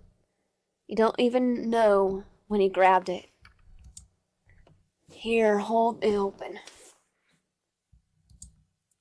And try to keep it out of sight. I don't need to be placed on yet another village's wine list. You think he's joking, but his exasperated tone suggests otherwise. Have you done this before? It's just you seem experienced. Ford seems surprised by the question, as if he's never been asked that before. Oh, actually, it's hard in new experiences for me and Stanley both. When you lived the kind of life I've led, it would likely be shorter to list the things I haven't done. But yes, I have. He pauses for a moment, and you can't tell if he's pondering what to say or what to steal. What about you? You have no qualms about helping us pay for products. Not that I'm the one to judge. Guess I'm playing a game. Well, we did already say that we did lie, so... I mean, we have stolen, so it meant that you have. You find that you had no reason to lie about it. Ford trusted you enough to tell you that of his experience, so you let out a feeling he wouldn't judge you for it. I've done something similar before. More than once, actually. Though each time had been purely out of necessity. Not that it gets it morally or anything. I just don't know what I should do with too many possessions. I don't own anything I can't carry. Don't you have a place to store belongings, a home? You shake your head. Not for a long time now. I had to keep on the move due to... Well, just had to. You don't dare rabblate for her, but it seems you don't need to. To your surprise, Ford looks at you with understanding. I suppose I can wait. I've been in the same boat myself once. Like you, he doesn't explain for her, but he also doesn't pry you for more. A steady smiles, reassuring, though a twig of sorrow remains behind. It's bittersweet, as it is comforting. How serendipitous is, then, they must now both call the same boat our home, in a little sense. At least until you recover, of course. Oh, you haven't considered that before. You realize he's right. The stand of War II is the first place you could consider home of any kind in a long time. It's a nice feeling. With that shared sentiment, leaving the warmth blossoming in your chest, Ford turns his attention back to the task at hand. You expect, or maybe hope, he will say more once you've gone to know him better. Perhaps he hopes the same of you. He hadn't expected him to respect your privacy like that. It seems a man has more layers to him than you thought. Ford stops walking then, and you nearly bump into him when he does. Why did you? You look over Ford's shoulder to see what's stopped him. Emil, you understand. Oh well, this might be a problem. Before you is a glass case, a padlock, and chains, stealing essential first aid kit supplies behind it. Rubbing alcohol along various other products you don't recognize. The roast you have her is an old woman at the end of the aisle, another customer. Even if you could get into the glass case, she would surely spot you. Ford digs around his pocket briefly, then lowers his voice as he takes out a thin piece of metal. The lock itself wouldn't be too much trouble with these. Over the years, they've gone to be almost as good as Stanley at picking locks. But you never know when you need to uncuff yourself. Or your brother. Or both of you at the same time. No, the real trouble is a fellow customer. If they see us, I feel our efforts will all have been in vain. He pauses deep in thought as he examines the room. We could. No, it would be far too risky. Two close counters. I suppose we could wait for them to move. You can only imagine that kind of plan he has in mind. Whatever it is, you can already tell he still have to think of something else. You recall the tactic Stanley had pulled up at the register. I could keep her busy while you handle the lock. Ford's eyebrows rise. Both surprised and impressed. All right, Cern. I know you agreed to this plan, but I said I would help, right? Trust me to do this. The mention of trust seems to weigh heavy for both of you. But wasn't trust exactly what you were trying to earn? Eventually, Ford nods, seeming to have decided something after a moment of consideration. Okay then. I will try to be quick. Good luck. You smile at him,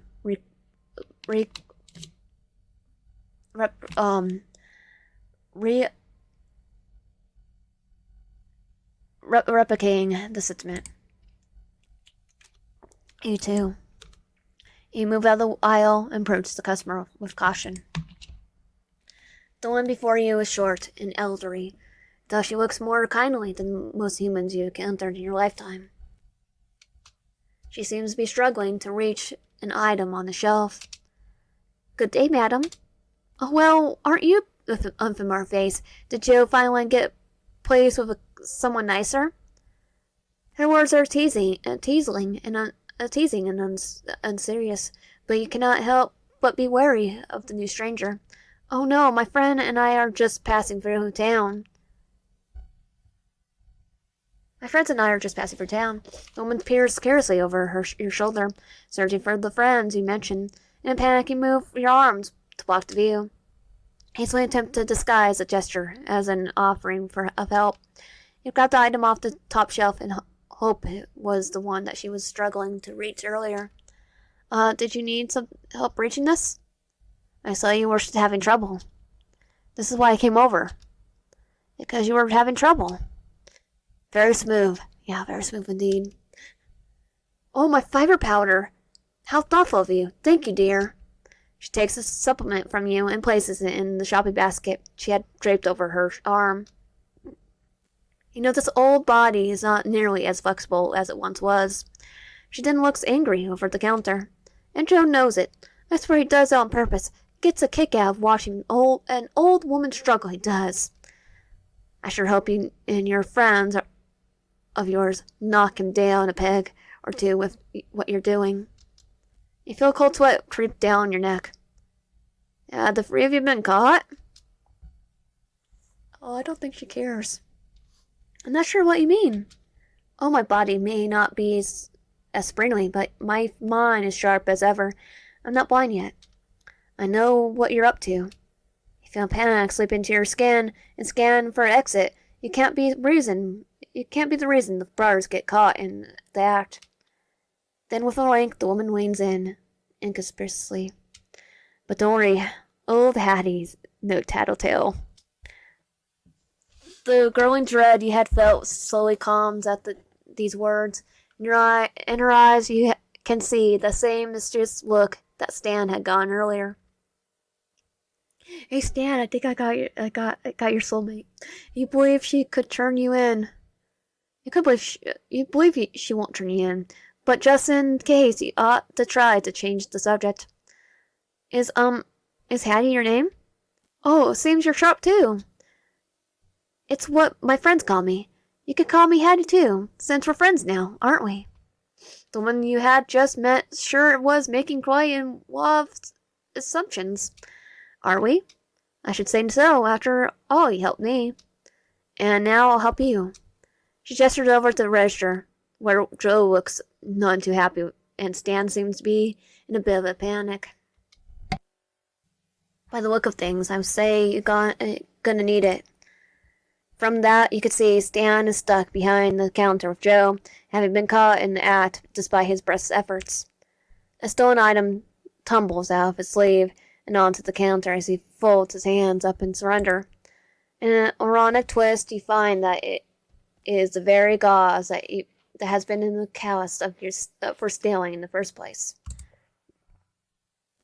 Sir, I'm going to need you to empty your pockets. Oh, whoa. How did that get in there? Meant to put that in on the counter. You ever accidentally put an item you plan to buy in your pocket? Happens more than you think. Having heard the commotion, Ford quickly arrives at your side near the front of the store. I thought I heard Arling. Are you and Stanley all right, Lion? Oh, Stanley, is it? You told me your name was Yelts. Yeah. So I suffer from a little memory loss. You know how it is with us old guys. Joe does not budge, effectively stopping Stan from moving out from behind the counter. It's quite literally has Stan cornered. I'm going to ask you again to turn out your pocket, sir. You and your accomplices. You spot Ford moving his hand to a holster in his wrist. He looks more agitated, the more distressed his bar sounds. This is looking bad. He's able to think of anything you could do that would stop the situation from escalating. It was just then that Hattie, who had been watching the scene unfold alongside you, takes it upon herself to step up to the counter. She appears to be wholly unbothered by the altercation before her, as if you were all still little more than a group of rebellious children in her eyes. Calmly, she places the items from her basket onto the counter.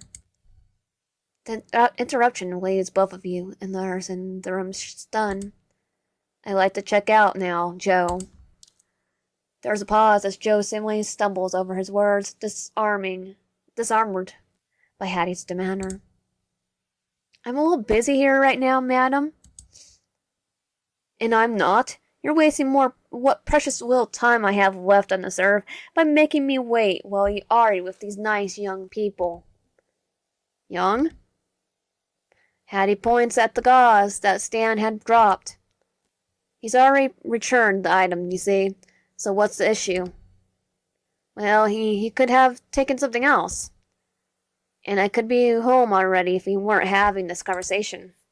The bars regard him seriously now, ready to react as necessary if things escalate.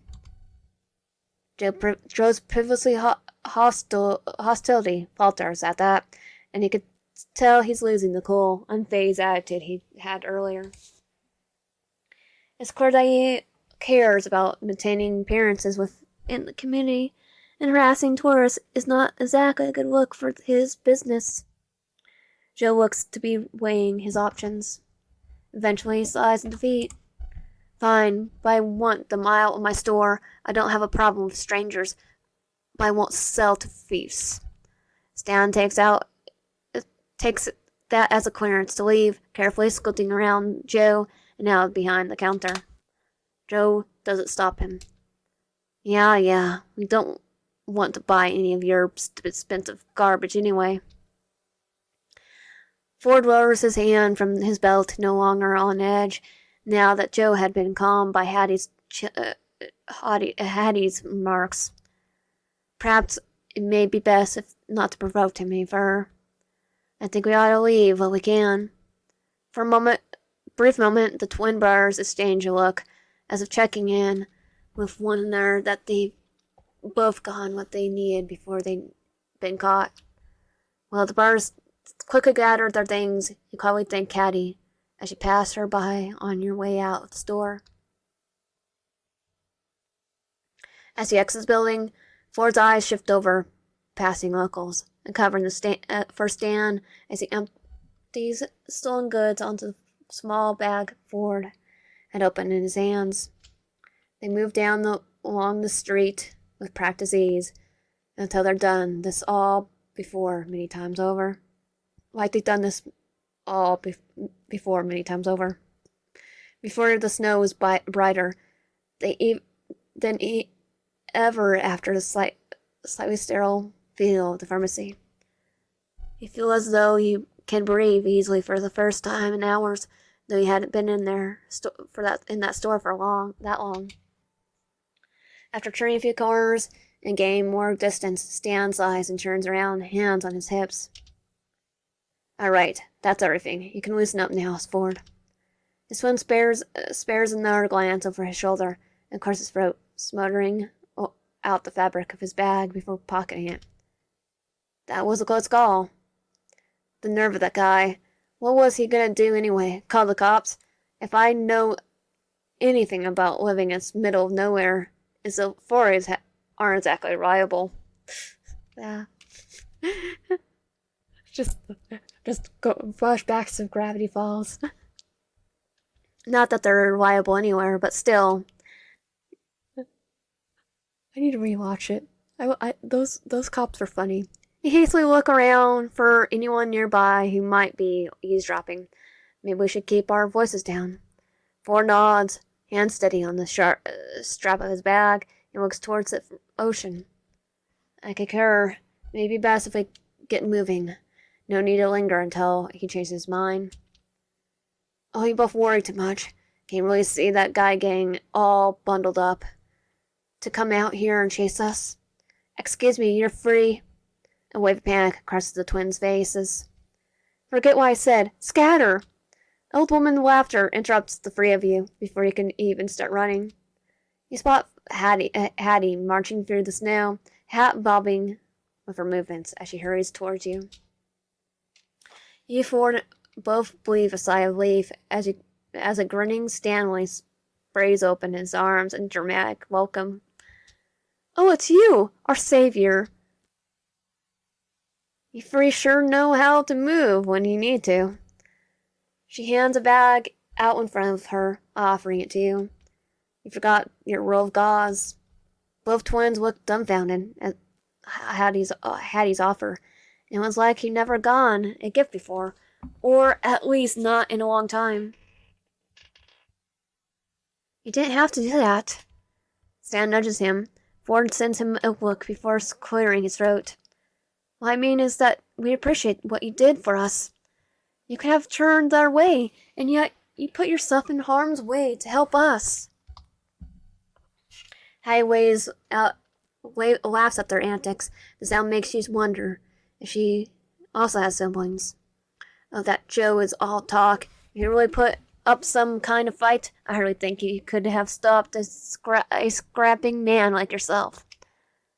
Stan puffs out and is just clearly pleased by the easy praise. Hattie joins us. Can Hattie join us? Oh, flattery will get you everywhere, lady. Call me Hattie. Because I'll ship them. I'll ship Stan and Hattie right here in this route. So nice to meet you, Hattie. Well, I'm Stan. This is Ryan, and that there is my twin brother Ford. You didn't really pay $40 for some bandage, did you? Even unfamiliar, even as unfamiliar with human currency as you are, even you could tell this was ridiculous price based on on the bird's reaction. Hattie seemed surprised by the surprise. What? Heavens no. Is that what he was asking you? So it really had been extraction. If you had any remaining qualms about your early actions, they could be gone now. It's like, yeah, he was going to charge us more. No wonder he stole from him. It serves him right. Ford clears his throat awkwardly, while Stan shifts uncomfortably beside him. Madam, I can assure you, we did nothing of the sort. Oh, we did. Hattie pokes at each of their chests in turn with her cane, clearly disappointed. Don't you boys lie to me. I know exactly what you were doing in there. Remembering that you reacted the same way, you stuff on your own laugh at the shared sheep expressions that cross both brothers' faces. In that moment, they look for all the world. They look for all the world like kids that been caught doing something bad. Maybe she isn't too far off in calling them boys. Then that glint from earlier returns to Hattie's eyes, and she leans in, leaning heavily on her cane. But not to worry. As I told your friend here, old Hattie's no snitch. It's clear the two of them were inspecting this reaction. The bars regard her, astonished, as she continues to explain. In fact, I think it's about time karma caught up to that boy. He's been a pain point in the community for years, jacking the prices up for everyone here. Not as much as he tried to charge you, mind you, but things are really hard to come by when you live all the way out here. She shakes her head, throwing her hands out. He's just shuffles raw man. It's not even about the money for him. He just wants everyone else to hate the world as much as he does. No, they'll burn down. They'll probably. He needs to be careful because he lives out here. No one's gonna be able to find the body of someone buries in the permafrost, right? And he got an angry mob at him. Yeah, I don't think that's a very good plan. With a huff, she adjusts her hat back into place, which had dislodged itself in her excitement. But never mind. That means, old Joe, what would you three say to join me for lunch? My treat. I got some lovely soup that's been simmering all morning at home, and I just picked up a nice loaf of bread at the bakery. I'll have to have someone to share it with for a change, and if my memory hasn't failed me, I believe I may have gotten a new tea sample. Addie begins rifling for her bag, giving her brothers a moment to process the kind offer. It was clear they weren't used to that kind of thing. I mean, if you're offering. Unlike his brother, Ford clearly is not as trusting. What's the catch? Ford looks clearly uncomfortable at the idea of following a stranger. Unfortunately, Stan is anything but deterred. Oh, come on, Sixer. Don't be rude. The woman's offering us a hot meal for free. When Ford doesn't budge, Stan sighs before continuing in a hushed voice. Look, she probably just wants some company, and you and I both know it can get pretty lonely living in a small town. The twins exchange another look, and you can't decipher can't decipher. Though you can tell there must be deeper implications behind Stan's words. You can't but wonder what kind of lives they led to end up stealing and distrusting others. Not that he couldn't empathize. Here it is. Besides him, Hattie triumphantly retrieves a satchel of tea from her bag. It appears she did not hear the bar's discussion. Oh, did you say something, dears? I'm afraid my hearing's not that what it used to be. We just wondered where this place of yours is. Why don't you lead the way, Not like this place is getting any warmer. You allow Stan and Hattie to walk a little further ahead so that you can have a word with Ford. He was not looking nearly as sad about this turn of events as his brother. You smiled sympathetically at him. She did help us. The least we could do is eat a meal with her. Ford sighs. You're right. It's just I'm not very good with people, especially with strangers. Stanley always had a parchment of people for people. I envy it sometimes. Interacting with humans, what hasn't been the easiest for you either. Despite the dangers of the sea, the constant running, at least that's become familiar. Interacting with so many humans, getting close to Stan and Ford, and weren't sure what to think.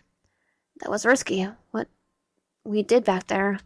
Yes, but it turned out all right in the end. We make a pretty good team. Ford smiles at you. You return his gesture. The expression falters for a moment, though.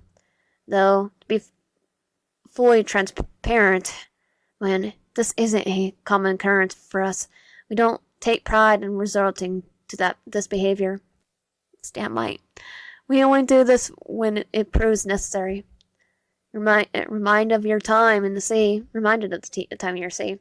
Sometimes you need to do things that aren't the best to survive. I understand. Your stomach gives a faint twist at the mission, but you ignore it. You focus instead on the glimmer of Ford's eyes, the way his brows raise a fraction. Yes, precisely. His eyes shine again, brimming with curiosity, the way they did over his journal this morning.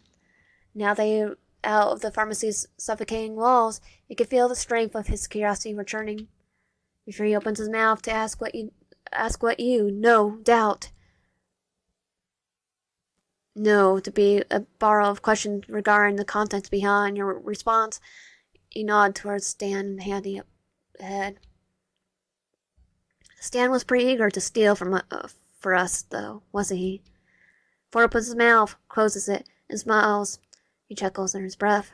Perhaps I should revise my statement. I take no pride in stealing. Ford's eyes are filled with amused admiration as they watch Stan speak with Hattie up ahead. You should have seen him during our first year at sea. I had to pry him away from everything of his interest. He lifts a finger, brows rising. Even now, don't let him within seeing range of a treasure chest. He will most definitely try to take it. Even if it's empty? My bird knows no limits. Oh, he was a con man, so the two of you share a laugh. The rest of the walk is peaceful despite the cold. Eventually, Hattie's cabin appears, a splash of warmth and honey along the snowy hills. Smoke puffs from the chimney, curled around the scattered evergreens. Stan whistles, giving a dramatic nod as the three of you approach her home. Nice place, Hattie. Just you wait until you see the inside, dear. Warm blankets you in a welcoming embrace. A stark contrast to the roaming cold outside. Oh, because she has a fireplace. It's kind of cozy. Hey, Stan, Ford, I'll stay here. Addie. Where Joe's pharmacy was sterile and void of any comfort, every nook and cranny in Hattie's cabin hums with life. Blankets, books, homemade crafts filled the space, bathed in the warm glow of the crackling fireplace. It makes you feel at home. You exhale, finding it easier to relax. The ease that this place gives you, a human's place, is, well, it's a nice change. Like Ford's study, you tempted to spore, but Hattie's voice brings you back to your attention. Shoes off, please. Coats on the rack.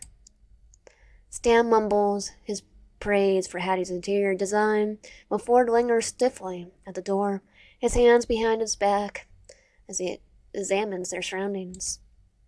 In a way you can relate.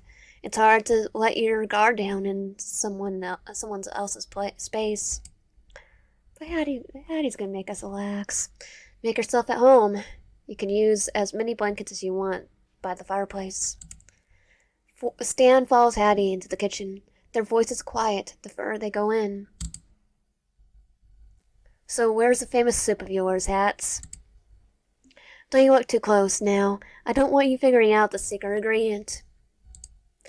Do we want to know the secret ingredient? Is it something dark? What? Never. You linger in the doorway, with Ford watching him smile faintly and shake his head. He keeps his hands behind his back as he goes to explore the bookshelves, his movements restrained. You're about to tag along when your attention focuses on the dining table. Wooden figures sit beside half-written letters. The details simple yet skilled. One of them is a bearded human with a pointy hat.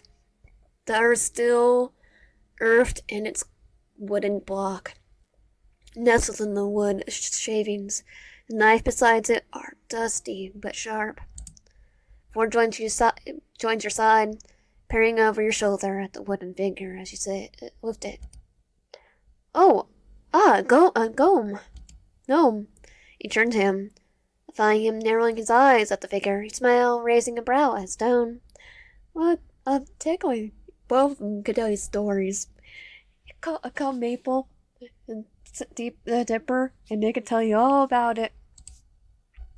You don't sound too happy about that. Have you ever met a gnome? No, but I've watched Gravity Falls, and I know what you're going to say. No. Trust me, you would prefer to keep it that way. They can be quite unsettling, except for Schnebliok. Schnebliok's a really good gnome.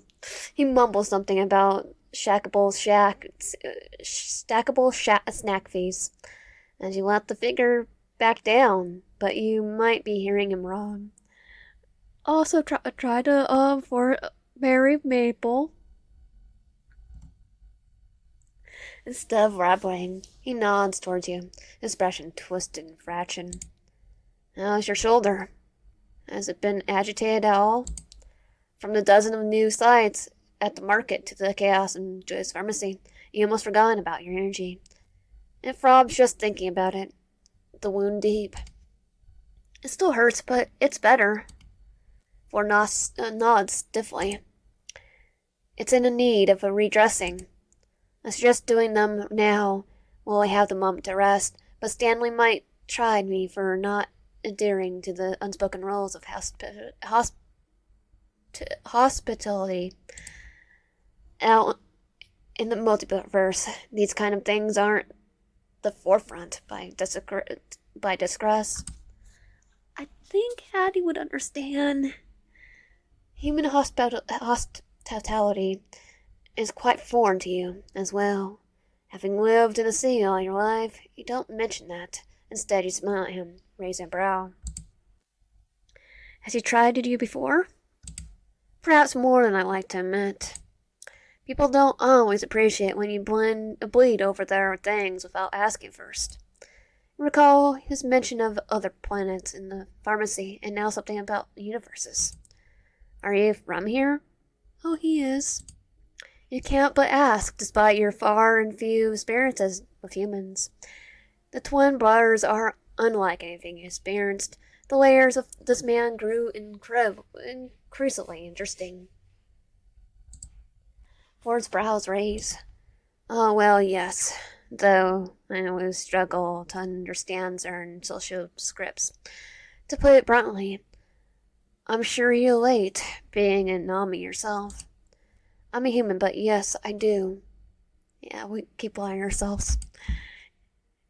If we lie enough, we'll think it's right. True. The lie flies over his head. He goes back to cruising the bookshelf, and he falls, taking the rest of Hattie's cabin. We have time to redress your wound when we return to the ship.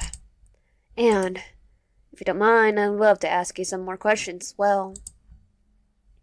He glances at you with a faint smile, and you return the gesture.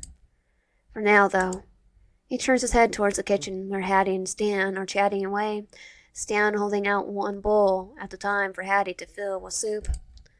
Sets everything on a tray, soup, bread, and tea, and follows Hattie into the living room. She hurries forward to tidy the table, collecting letters and brushing away the wooden shavings from its surface. Stan follows from behind, carrying a tray of food. Forgive the mess. I was writing a letter to my grandson. Grandson, huh? Yes, my boy, Hootie. Hottie? I want to say Hootie, because it's stuff, what was that, as told by Ginger. Pride fills her voice, a tone that reminds you of Ford when he spoke about his great niece and nephew. Stan sets the food down on the table, approaching the couches with a noise of interest. He lifts one of the knitted blankets draped over them, churning it this way and that. Did you make these? Oh yes, Huddy and I used to make those together before we moved out. We used to make most everything together. That close to his grandma. He didn't even take you with him. What's up with that? She shakes her head and smiles, knocking his leg lightly with her cane. Oh, I'm much too old to go traveling now, and besides, I like it here, but aside from that mean old Joe. They share a laugh, and Ford huffs with amusement. Thanks again for your help. It means more than you know. Yes, thank you. Stan grunts in agreement, running his fingers over the intricate patterns of the blanket. You should sell these and make people pay for classes. No, make people pay just to look at them. Stan, your common ways are showing. This is some top-notch stuff. That's what my hats are for.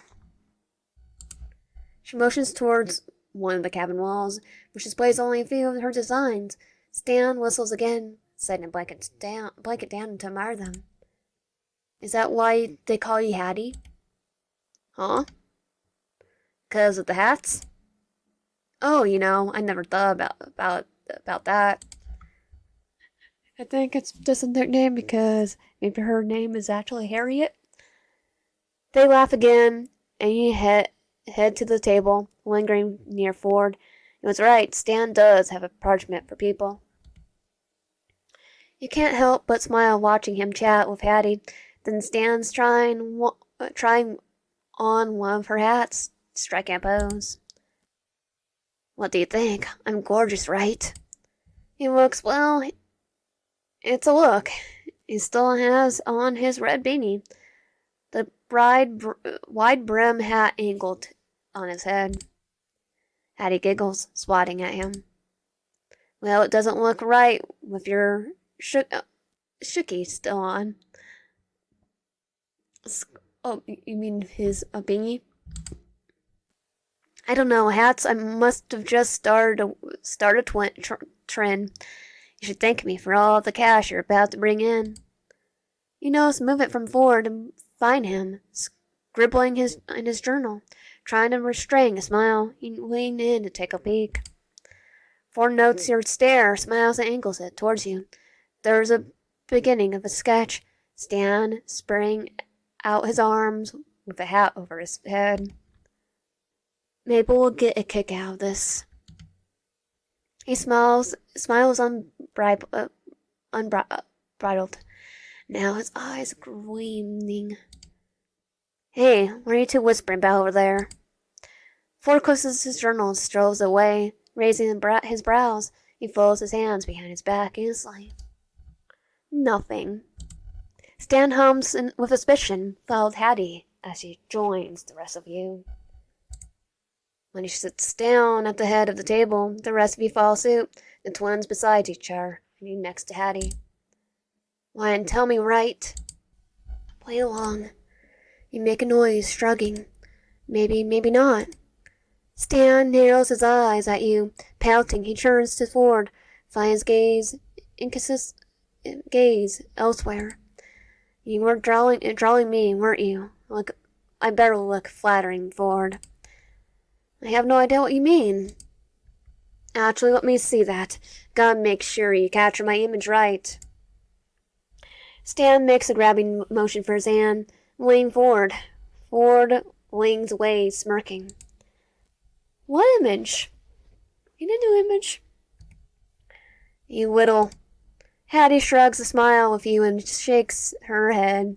She raises a hand and clears her throat, pausing the twins' banter. All right, a moment of thanks first, dears. Hattie folds her hands in her lap, and you follow suit as the twins strain. Her expresses her gratitude for the food and for the company. And to the new love interest.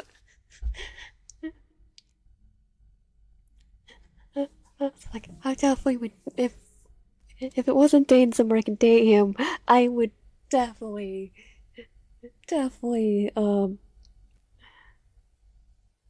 ship those two. Once she's done, the four of you fall back into the conversation, exchanging stories between Stan's praise for Hattie's cooking. And that's why I would totally ship them. Hattie is all warmth and kindness, all the while lining up whenever she speaks of her life in the village of her grandson, listening eagerly when the three of you share something in turn. By the time the soup is done, Hattie really does feel like a friend, and if you were to ever live here, the go-to person to know what was really going on in town. It's only when she decides to show off some of her grandson's artwork does something in her air shift. Wood carving is his passion. Once he showed him the basics, he got the knack of it right away. He's gone so skilled. She hands you a wooden figure of a small four-legged creature. Its mane swept about the long horns on its forehead. Unicorn? Ford's eyes it like he did with the figure of the gnome, muttering something about imposters and their rave music. You'd think he must have misheard, but Stan snorts at Ford's comment, nudging him while mentioning Mabel. You reason it's a joke when you're not in on. The twins seem to have a lot of those. Yeah, especially when it comes to stuff that they see in Gravity Falls. I need to find my journal free. I know I have it somewhere. Sometimes it's hard to keep up with them, or perhaps it's a small human you never, or maybe it's a human thing you never grasp. This feeling in your chest reminds you of how your home treated you when you shake your head to clear the thought. You decide to clean up. Well, they chat, bring your dishes into the kitchen despite Hattie's protest. Just as you begin to rinse them, Hattie joins you side, her hand on her hips. You're my guest, Wyan. I'm supposed to do that. She takes one of the bowls and rinses it next to you. It's nothing really. It's the least I can do. Outside the kitchen window, the cold blows out, swaying the tall trees. There's another carved figure on the steel and raven. Its wings are spread open. The wood seamed black. Singed black. When you and Hattie finish cleaning up, you lift the figure, admiring the very depth of each carving detail. Despite the weight of the dark wood, the feathers look soft. He takes after you, my grandson. It's like, oh, he takes after you, your grandson. The level of attention to the figure reflects the detail on her knitted blankets. How he smiles, her expression softening. That's what he went off to do, travel the world as an artist. Did you know he used to send me one nearly every week? Wow! You can't imagine how long it would take to make something as detailed as this. He set it back down, noting the other figures in the kitchen as two of you head back into the living room. When did it stop? I display them whenever I can. Makes it feel like he's still here, in a way, you know? Now, if he only write his grandma more often. Now, if he only write to his grandmother more often. She shakes her head, planting her hands on her hips. Stan leans back in his chair to look at you and Hattie, raising a brow with a frown. The kid doesn't write back? Well, he does, but not as much as he used to. We used to send each other letters every week. I suppose it's about time, though. He's getting all grown up. Stan watches the two of you sit back down, his brows furrowing. The mission clearly flex in.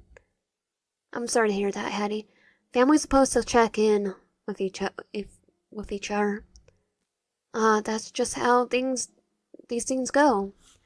He smothers a hand over his lap and speaks before Stan could protest. Well, it depends on the family, too. Now, if they're abusive and you don't want anything to do with them. But he kept talking about some new opportunity just before his letters quit coming in as often. A job in a town a couple 100 miles north of here. I had a bad feeling, but then Hoodie told me it was just nerves. That was just fussing, since he'd never been so far away. Okay, what's the name of the town? I want to know. But I trust my gut. I know there's something fishy going on. There have been rumors going around town.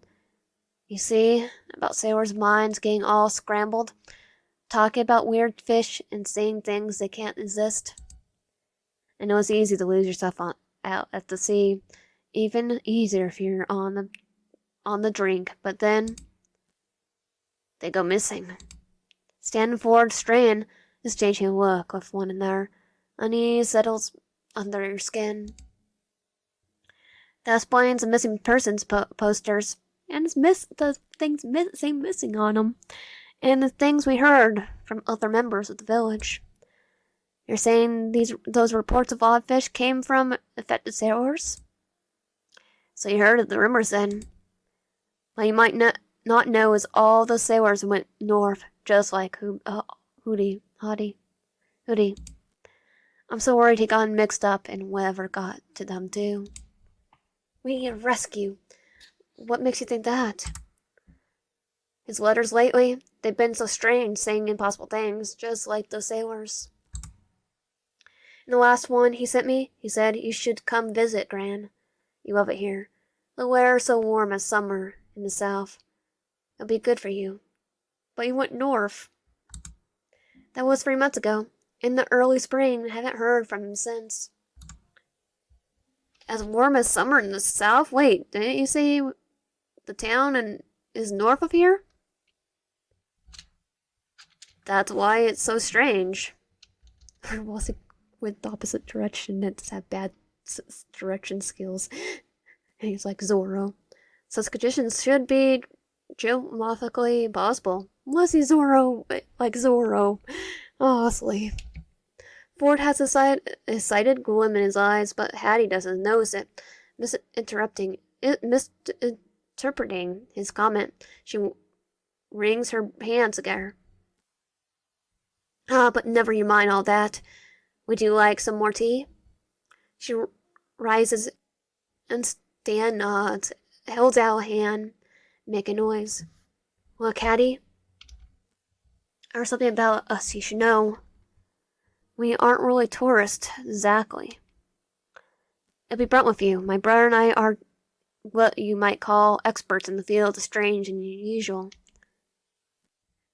And we're gonna solve it. We're gonna get your Hoodie back. We're gonna get your grandson back. Well, he's the expert. I'm the muscle and the good looks. It's like, yeah, but I'm going for Ford. Ford rolls his eyes with amusement before continuing. At least first. I'm going for both of you. Over the past couple of years, we traveled along the Atlantic and Pacific coasts in search of exactly the types of situations you're describing.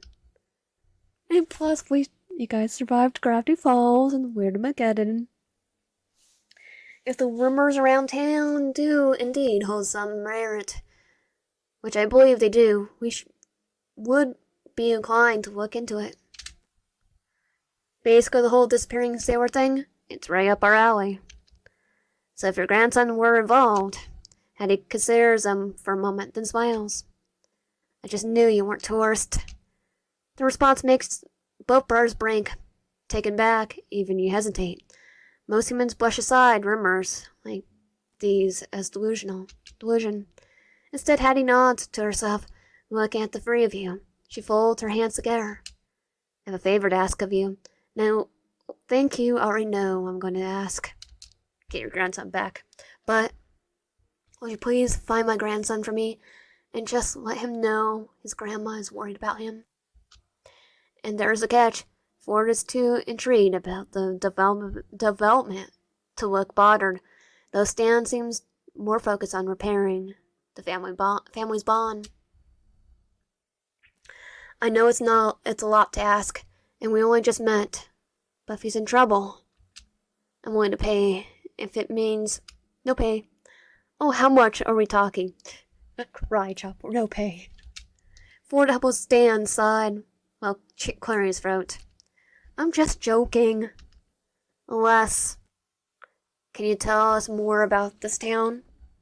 Hattie nods, fetching some of Hoodie's letters from the nearby counter.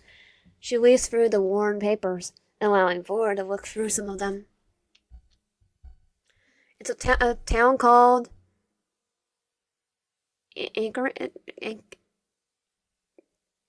I'm not even gonna pronounce it. Anchored. From what my grandson told me, about a week-long travel from here. Ford brings out his journal and nodding passionately as he transcribes Hattie's words. She continues to give as much information as she can, including directions to the town. This was the last thing he sent me, with his most recent letter. It's different from his other carving somehow. She rises and brings over a larger wooden figure from the fireplace. The intricate details are a stark contrast to the other figures, breathing with lifelike quality. Then she sets it down on the table. Your blood goes cold. It's beautiful, isn't it? And he said something about making it as close as the real thing, but I wasn't so sure what he meant by that. All the more reason to worry about him. There's a carving of a kraken. The words spill out from your mouth before you can stop them. Ford turns to you, brows raised high. Oh, you know what it is? That's what my grandson called it too. But that doesn't look like it's a good thing based on your reactions. No, not all good. Just they're so stunned, right? By all the detail. Will it help to bring it with you? Yes. No. Ford's curiosity is a fire in his eyes when he looks at you. Your stomach turns. You should probably stop talking. Hattie pulls the figure into her lap, running her fingers along the holes of the foot. Her expression softens. Actually, I'd rather hold on to this. But now that I think about it, so, will you think about it? Will you help me find my boy? The twins are silent for a moment. Stan stares at the tablecloth, the muscles in his jaw flexing. It's not right that he's sitting here in the dark without knowing how your family's doing. Being separated for so long, it's a terrible feeling. And they know. Stan and Ford share a look, their expressions intense. We'll find him, and weight visibly lifts from Hattie's shoulders. She exhales a deep breath and wounds around the table, pulling the twins into a hug. Oh, thank you, dears. You have no idea how much this means to me. She hugs you, too, stiffing. It's the least we can do after you saved us back there. The relief in her eyes is parable. I knew I could trust you, Free. Her words hang in the air for a moment, then she claps her hands together, searching your faces. How long will you be staying? You can stay the night here as long as you need. It's a really nice offer, but we were planning to ready our things for departure tonight. Oh, so soon? Are you sure? The twins nod. Well, let me get you some food for the trip then. At least, and YN? She grabs something from the nearby counter. Returning to your side, she offers you a block of wood and a whittling knife. I want you to have these. Carving always helps Hoodie, so maybe it can offer the same comfort to you. It certainly helps pass the time. What with the long trip you have ahead of you? Accept her gift. You reach forward and watch as he sets the gift in your hands. The weight of the wood is oddly calming, coupled with the weight of the knife. Firelight glims from the blade. You're accustomed to the warm feeling that blossoms in your chest. First forward of the spice he gifted you, and now Hattie with this whittling knife. You don't think you ever get used to it. Oh, we're probably gonna get used to it. We're probably gonna stay with Ford anyway, right? I thank you, Hattie. Anything for a friend. Equipped. Like we're gonna have it as a weapon. Anything for a friend. Ford rises, clearing his throat. You and Stan follow suit. I believe it's best we begin our departure. Thank you again, miss. Oh, it's just Hattie, dear. Don't you run off just yet. I'll get you that food for your trip. She heads off into the kitchen, and Stan nudges you lightly with an elbow. Now you can make some sick figures. You know, Ford made a few himself, too. My skills are only amateur. I think yours would be a little bit more spirit to me. Stan mocks his brother's tone. I'll make a hand puppet, and it helps it ease the tension in your shoulders. Ford smiles and shakes his head. He's big fat wire. You should see the stuff he makes for his and Dipper's D and MD games. D and MD? Recall the symbol on one of the books in Ford's study. Ford stares at you, mouth agape. You swear he almost gasped. Stan groans. Now that you've done it. Why, and I managed to go a week without his nerd game. Oh, hush. I've grown to love ever since our first encounter with Propagator the Annoying. Hattie returns with a basket of goods, smiling at the three of you. I definitely need to rewatch Gravity Falls again. Thank you for helping me. I mean it from the bottom of my heart. Anything for a friend. Hattie smiles, pulling you into another hug. Her voice is warm by your ear. Be careful, right? I think you'll keep these boys safe. I know you keep these boys safe. She hugs the twins next, handing the basket to Stan. She also pulls out the letter, the envelope inscribed with a neat cursive. She hands it to Ford, who takes it carefully. I'd like to give this to Hoodie. If he wanders about you three, this will let him know I sent you. I want to meet him. And pinch him for me, will you? Make his grandma worry all sick about him.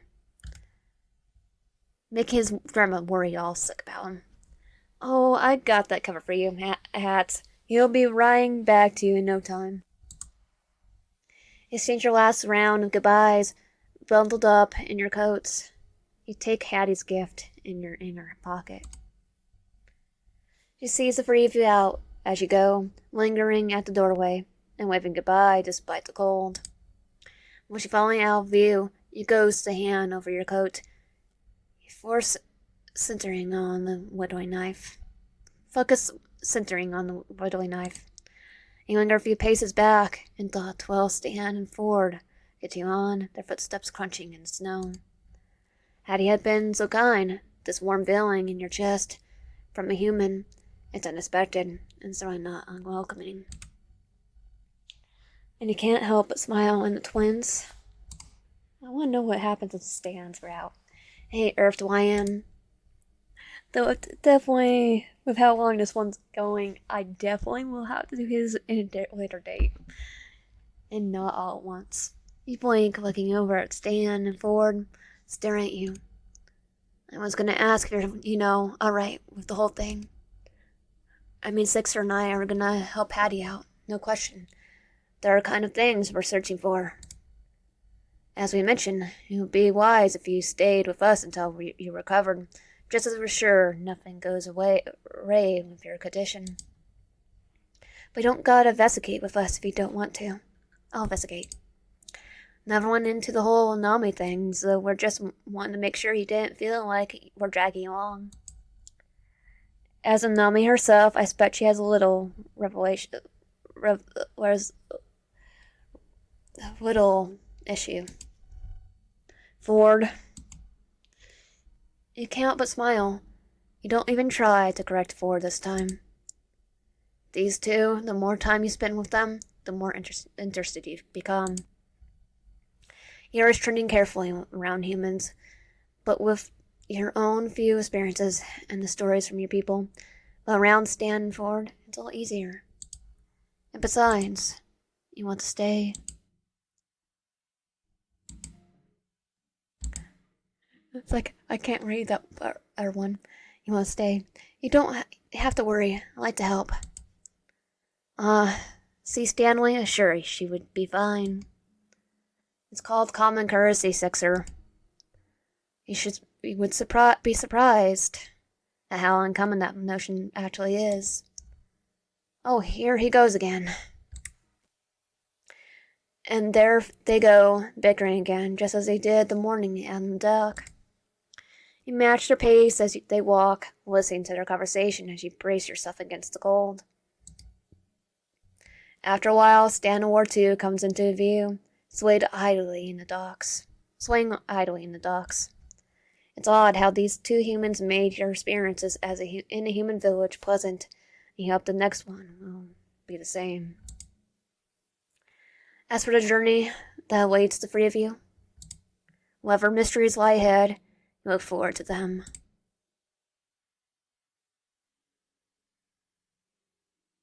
Okay, want to see the love me here. Our time in the village proved more successful than I originally anticipated. Not only did we find reasonable grounds for an anomaly here, but our next subject of pursuit brought us by a kind old woman named Hattie. Regarding our visitor, shopping with her was quite pleasant. Even when things took a turn to the pharmacy, she helped me with little hesitation. In responses when I checked in with her afterwards, well, it's safe to say that my fascination only grows. Perhaps she will reveal more to me soon, and maybe I will show her little ways to carve a figure with the whittling knife Hattie gifted her. Reached the end of chapter 2. And that was Ford's route for Sailing with Stans, chapter 2. If you like my content, please consider subscribing if you're ready. Comment down below, liking the video. See you guys next time.